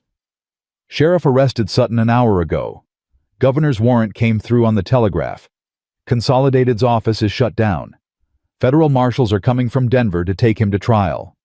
Grace sat on the cabin steps, arm bandaged. daughters beside her listening to justice arrive like a distant storm. "It's really over?" Emma asked. "The fighting is. The rest is just paperwork." Grace looked at Flint standing nearby with his rifle. "What happens now?" "Now you work your mine, extract your silver, sell it legally, build your life." He sat beside her. "Now you become the thing Sutton was terrified of, a successful woman who doesn't need powerful men to survive." "I needed you." "Temporarily. You won't forever." He smiled slightly. "You'll hire miners, build a company, maybe even buy out Consolidated's assets when they liquidate. Turn this claim into an empire." "I don't want an empire. I want my daughters safe and fed. That's all." "Then you'll have that. Finally." Grace leaned against him without thinking. He stiffened, then relaxed, put an arm around her shoulders. Lily and Emma watched, said nothing, but Emma smiled. 2 days later, the federal marshals arrived with arrest warrants for Sutton's foreman and affidavits from a dozen miners willing to testify. Grace gave her own testimony, 4 hours of detailed accusations, documented threats, witnessed crimes. The lead marshal wrote it all down with grim efficiency. "Ma'am, you understand, you'll need to testify in Denver, probably multiple times. Defense will try to tear you apart on the stand." "Let them try." The marshal almost smiled. "Yes, ma'am, I expect you'll do just fine." Sutton's trial took 3 months. Grace traveled to Denver twice, testified both times, faced down lawyers who called her a liar and a gold digger, and worse. She stood in the witness box and recited every threat, every bribe, every murdered miner. The jury deliberated for 6 hours. Found Sutton guilty on 14 counts of fraud, corruption, and conspiracy to commit murder. The judge sentenced him to 20 years in territorial prison. Grace sat in the courtroom gallery, Flint beside her, and felt nothing. No triumph, no satisfaction, just bone-deep exhaustion and the quiet knowledge that her husband's death finally meant something. "You did it," Flint whispered. "We did it." "No. This was you. I just helped." He squeezed her hand. "Thomas would be proud." Grace's throat tightened. "I hope so." They returned to the mine 3 days before Christmas. Snow covered the mountains, deep and white and clean. The cabin stood solid, newly repaired, smoke rising from the chimney. Inside, Miguel had left supplies, flour, coffee, salt, even a small bag of candy for the girls. "He's a good man," Grace said. "He respects you." "They all do." Flint built up the fire. "You're a legend now. The widow who took down Consolidated Silver. People are writing songs about you." "That's ridiculous." "That's the frontier. We love a good revenge story." He handed her coffee. "What are you going to do now?" "Really?"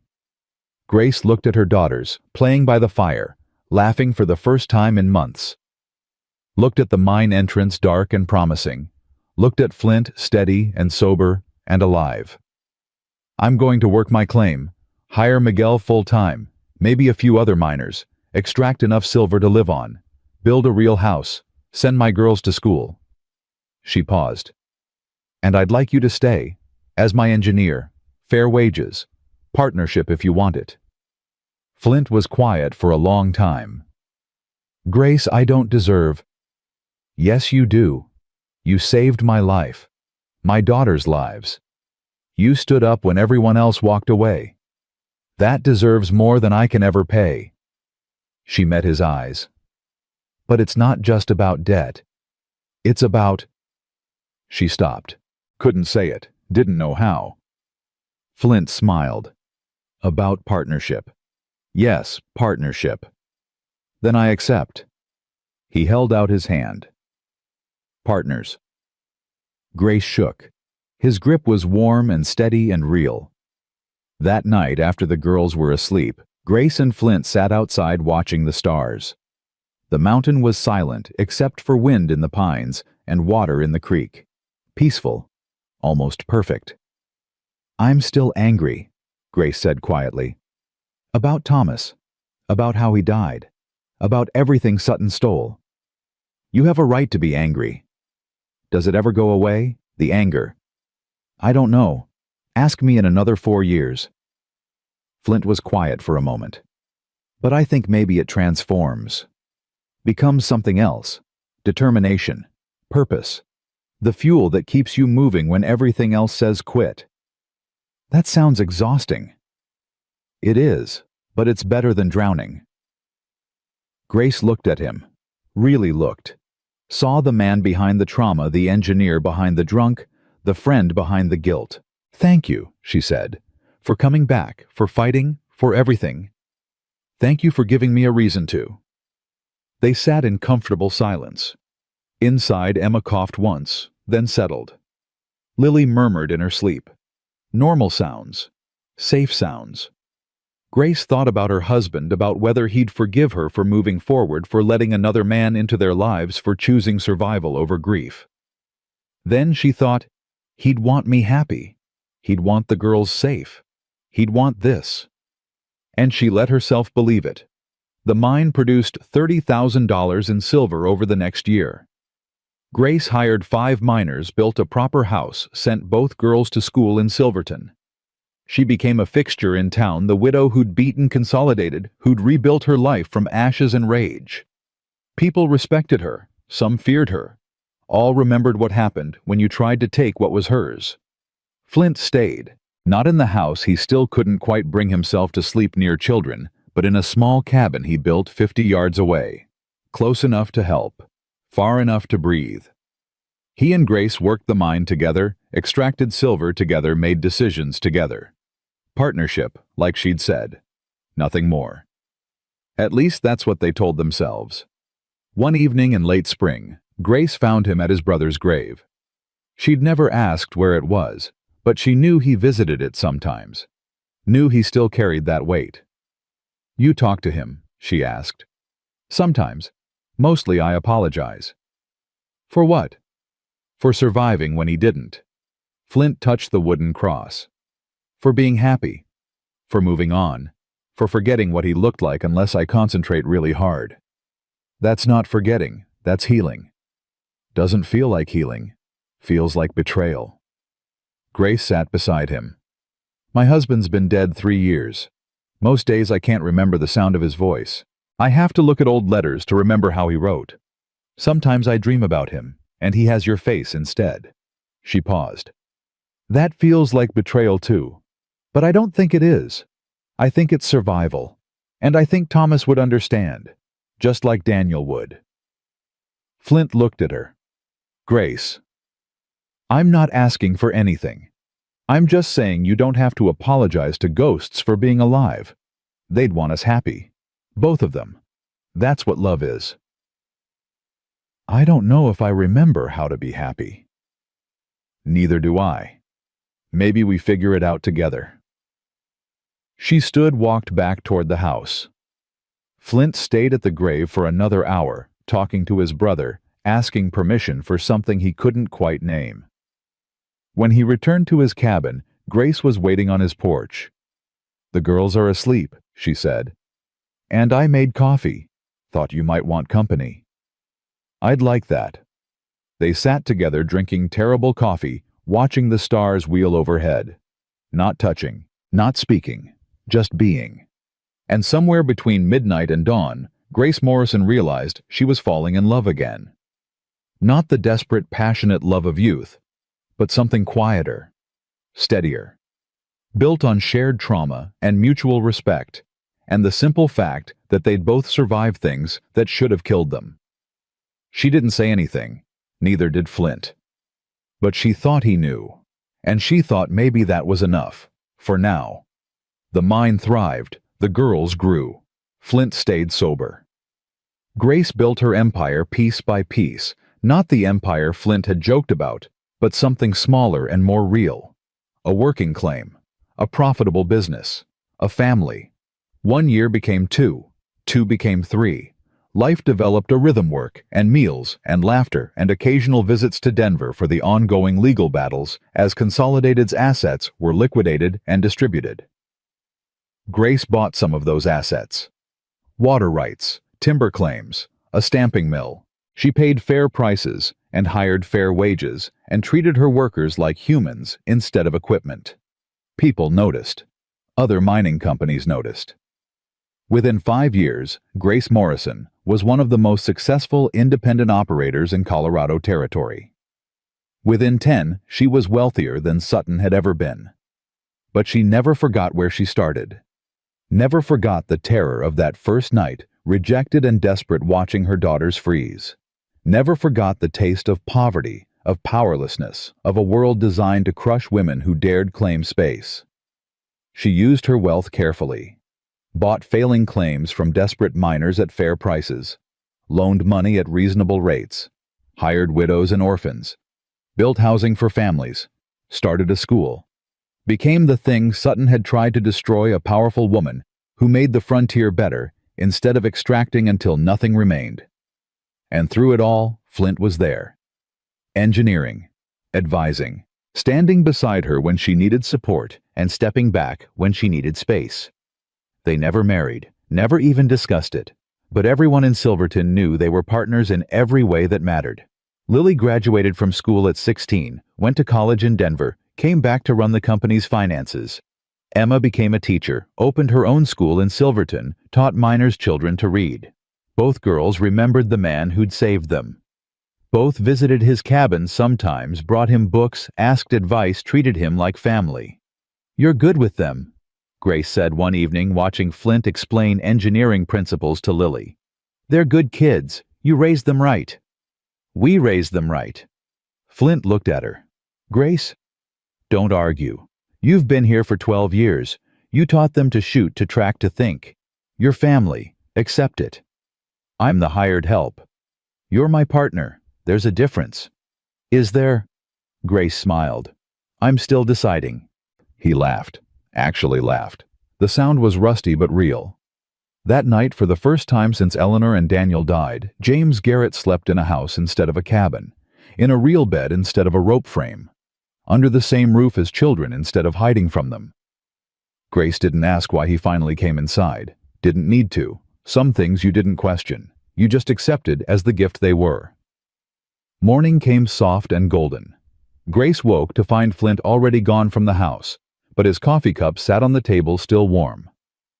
Through the window, she saw him working on the new shaft entrance, reinforcing beams, with the same careful precision he'd brought to everything for 12 years.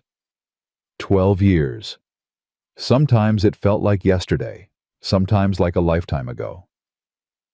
Lily appeared in the doorway, 28, now sharp-eyed and confident.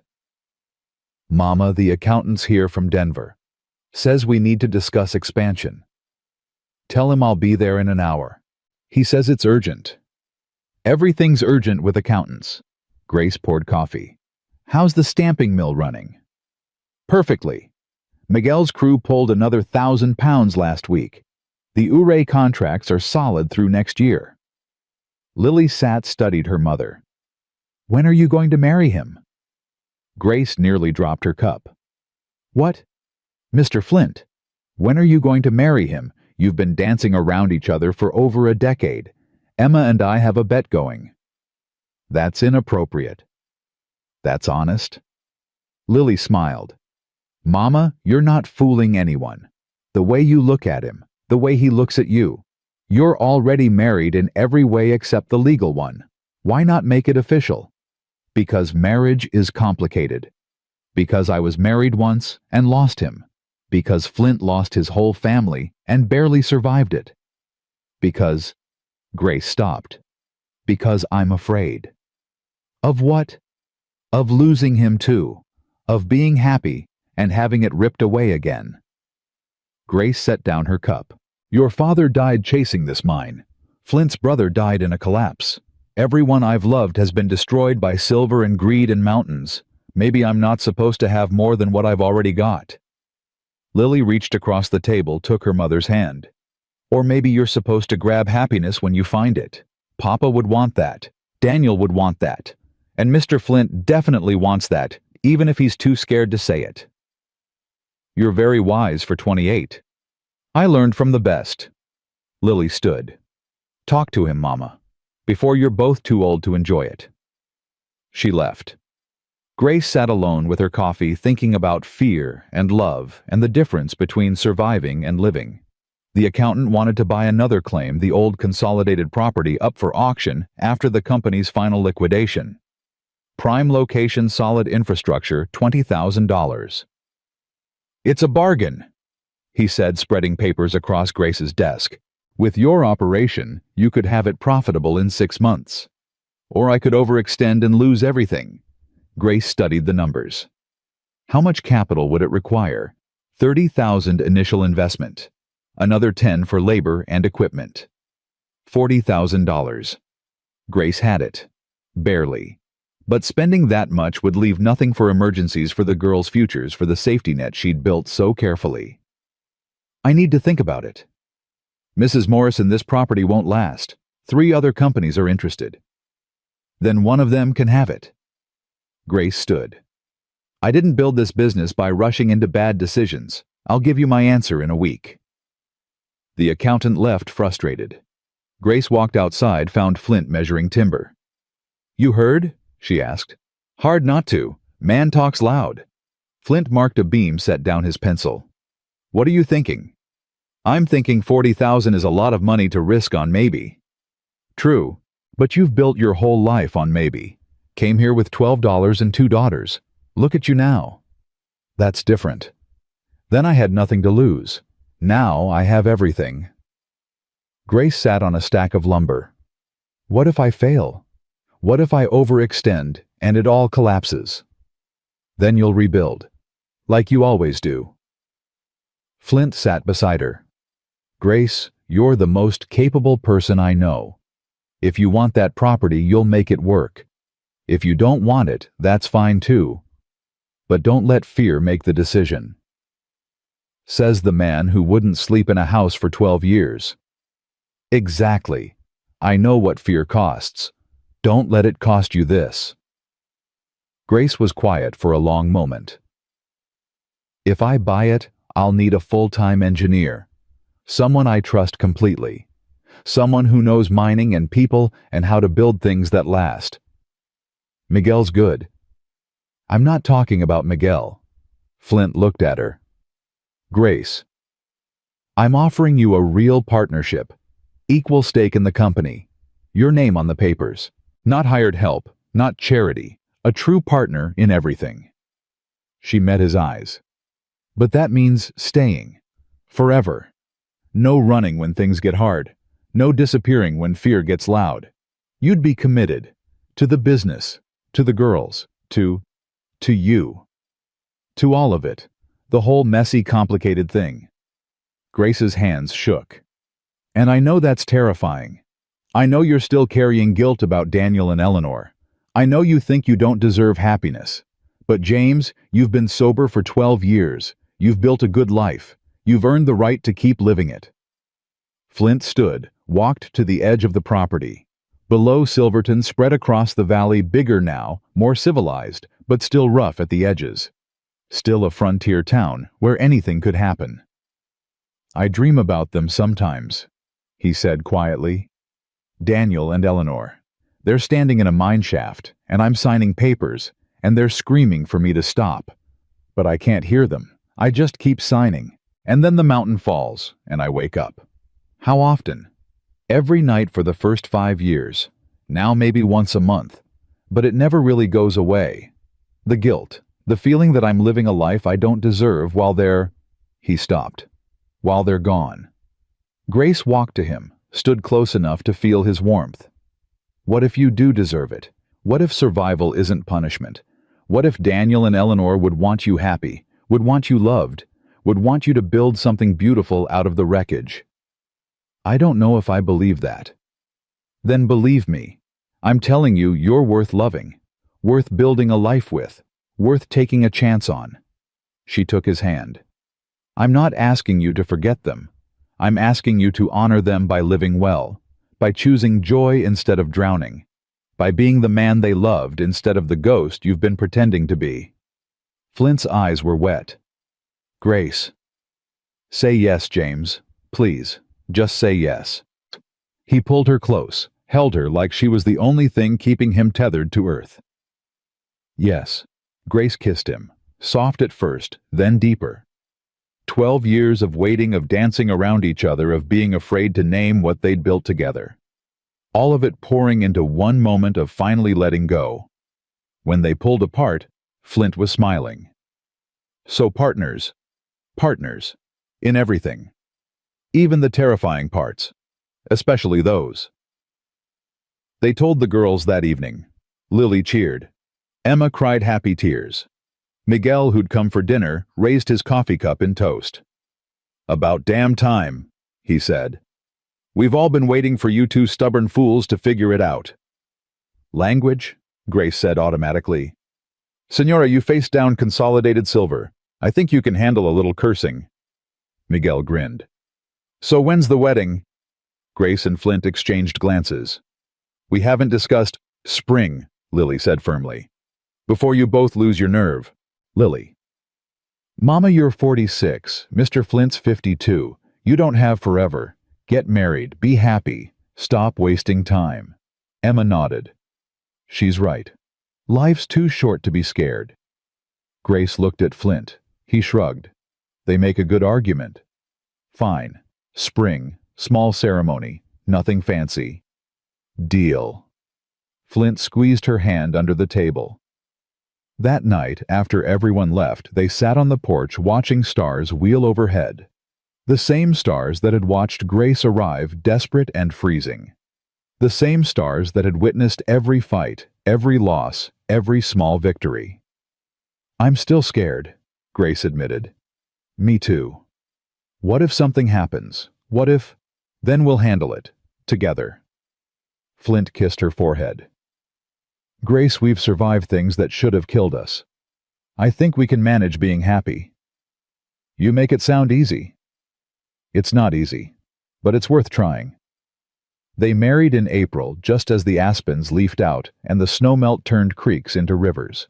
Small ceremony like Grace wanted, just the girls, Miguel, and his family. A few minors, the Reverend from Silverton. Grace wore a simple dress, blue instead of white, practical. Flint wore his best shirt, hands shaking as he slipped a gold band onto her finger. "I promise," he said quietly, "to stand with you, to work beside you, to never let fear make me a coward again." "I promise," Grace replied, "to trust you, to build this life with you, to choose happiness even when it's terrifying." The Reverend pronounced them married. Lily and Emma hugged them both. Miguel broke out whiskey he'd been saving for 12 years. "To the widow who beat Consolidated," he toasted.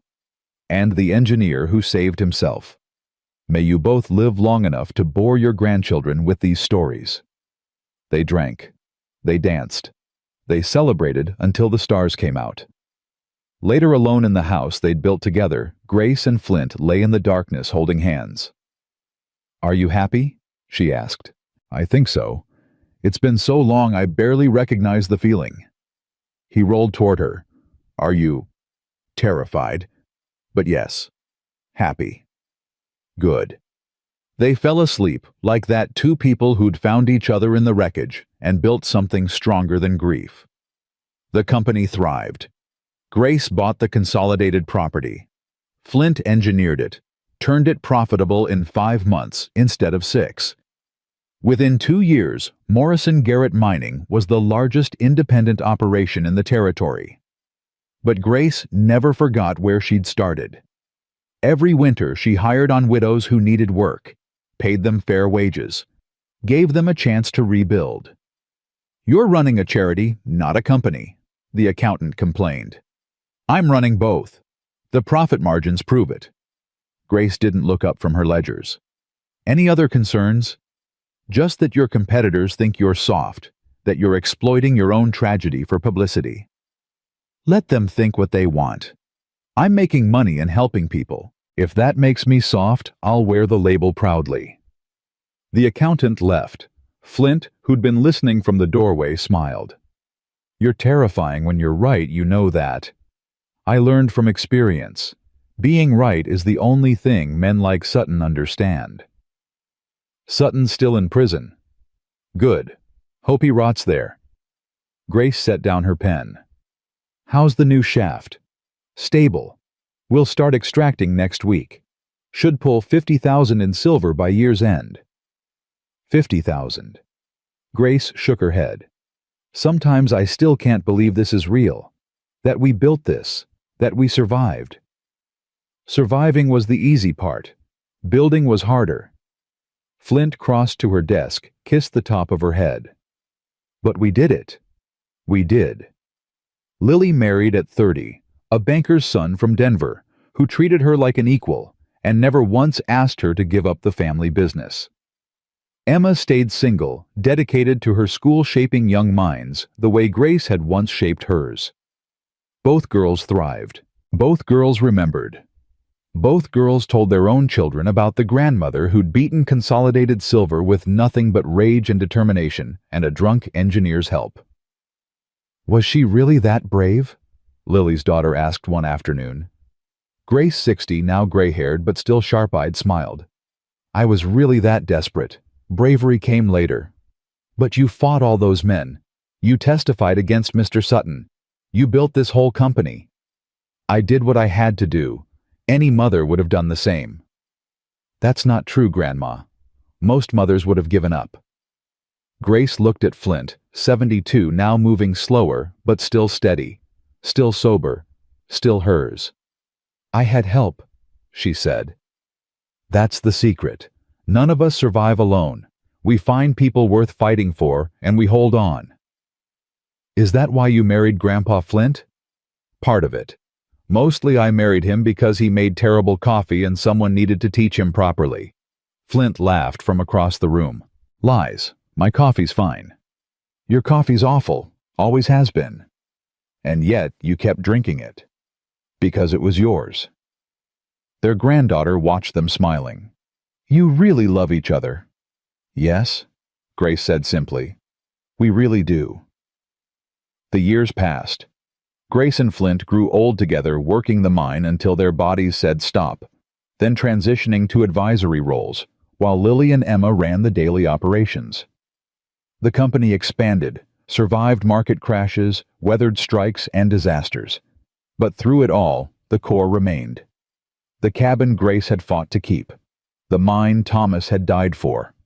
The silver that had cost so much blood and fear and determination. And the family that had been forged from loss and transformed into something beautiful. One evening, 40 years after that first desperate night, Grace and Flint sat on their porch watching the sunset paint the mountains gold and red. Both were old now, worn by work and time and living. But both were here. Both were alive. Do you ever regret it? Grace asked. Staying building this life instead of running? Every day for the first year. Every week for the second, never again after that. Flint took her hand. You... Not once. Grace squeezed his fingers. Not even when it was hardest. You and the girls and this place, it was worth every fight. We did good, didn't we? We did better than good. We survived, and then we thrived. And then we built something that'll outlast us both. Grace looked at the mine entrance, still producing, still profitable, still standing. Thomas would be proud. Daniel too. Flint was quiet for a moment. I visited his grave last week. Told him about the grandchildren, about the company, about how I finally stopped apologizing for being alive. What did he say? Nothing, but I think he'd approve. They sat in comfortable silence as the sun dropped behind the western peaks. Somewhere below, Silverton glowed with lamplight. Somewhere in Denver, Sutton rotted in his cell. Somewhere in time, a desperate widow had refused to surrender and changed everything. Grace thought about that woman, young, terrified, holding her daughters and a rifle against the world. Thought about how far she'd come, how much she'd built, how many lives she'd changed by simply refusing to quit. I hope she knows, Grace said softly. Who? The me from 40 years ago. The one standing in the snow with nowhere to go. I hope she knows it turns out okay. That she survives. That her daughters grow up strong. That she finds love again. Grace's voice cracked. I hope she knows she doesn't have to be so afraid. Flint pulled her close. She knows. She's you. And you're still here. Still fighting. Still building. I'm tired, James. I know. Me too. But it was worth it. Every second. They sat together until the stars came out, two people who'd beaten impossible odds and built impossible things. Two people who'd transformed grief into purpose, fear into courage, loss into legacy. As the night deepened and the mountains settled into sleep, Grace Morrison closed her eyes and thought about all the women who'd come after her. The widows who'd found work at her company. The daughters who'd seen a woman succeed and believed they could too. The granddaughters who'd never know a world where women couldn't own mines or run businesses or build empires from nothing. She'd changed things. Not alone, never alone, but she'd been part of it. The slow revolution of women claiming space, demanding respect, refusing to be crushed by men like Sutton. And maybe that was enough. Maybe that was everything. Grace opened her eyes, looked at Flint. Thank you. For what? For saving me that first night, for staying, for loving me even when I was too broken to love back, for being the partner I needed even though you were terrified. You saved me too, you know, from drowning, from giving up, from believing I was nothing but the worst thing I'd ever done. He kissed her hand. We saved each other. Yes, we did. The moon rose full and bright. The creek sang its endless song. The mine stood silent and dark, resting until morning when work would begin again. Grace and Flint went inside, locked the door, climbed into bed. Two people who'd survived the unsurvivable. Two people who'd built a life from ashes and determination and a drunk engineer's shaking hands. Two people who'd learned that survival wasn't the same as living, but that both were worth fighting for. And as sleep claimed them, Grace Morrison thought one final time about that desperate woman in the snow holding her daughters, staring at locked doors and a frozen mountain and a world that wanted her dead. She whispered into the darkness, "You make it. You survive. You win. Don't give up." Because 40 years of living had taught her one unshakable truth. The world might try to break. You might try to crush you under the weight of grief and poverty. And men who believed power made them gods. But if you refused to surrender, if you found people worth fighting beside, if you chose courage over comfort and purpose over safety, then you could build something they couldn't touch, couldn't steal, couldn't destroy. You could build a life worth living, a family worth loving, a legacy worth leaving. And that was worth every scar, every tear, every terrifying moment when survival seemed impossible, but you fought anyway. Grace Morrison had learned that lesson in blood and silver and midnight rides through snow, and she'd never forgotten it, not once, not ever.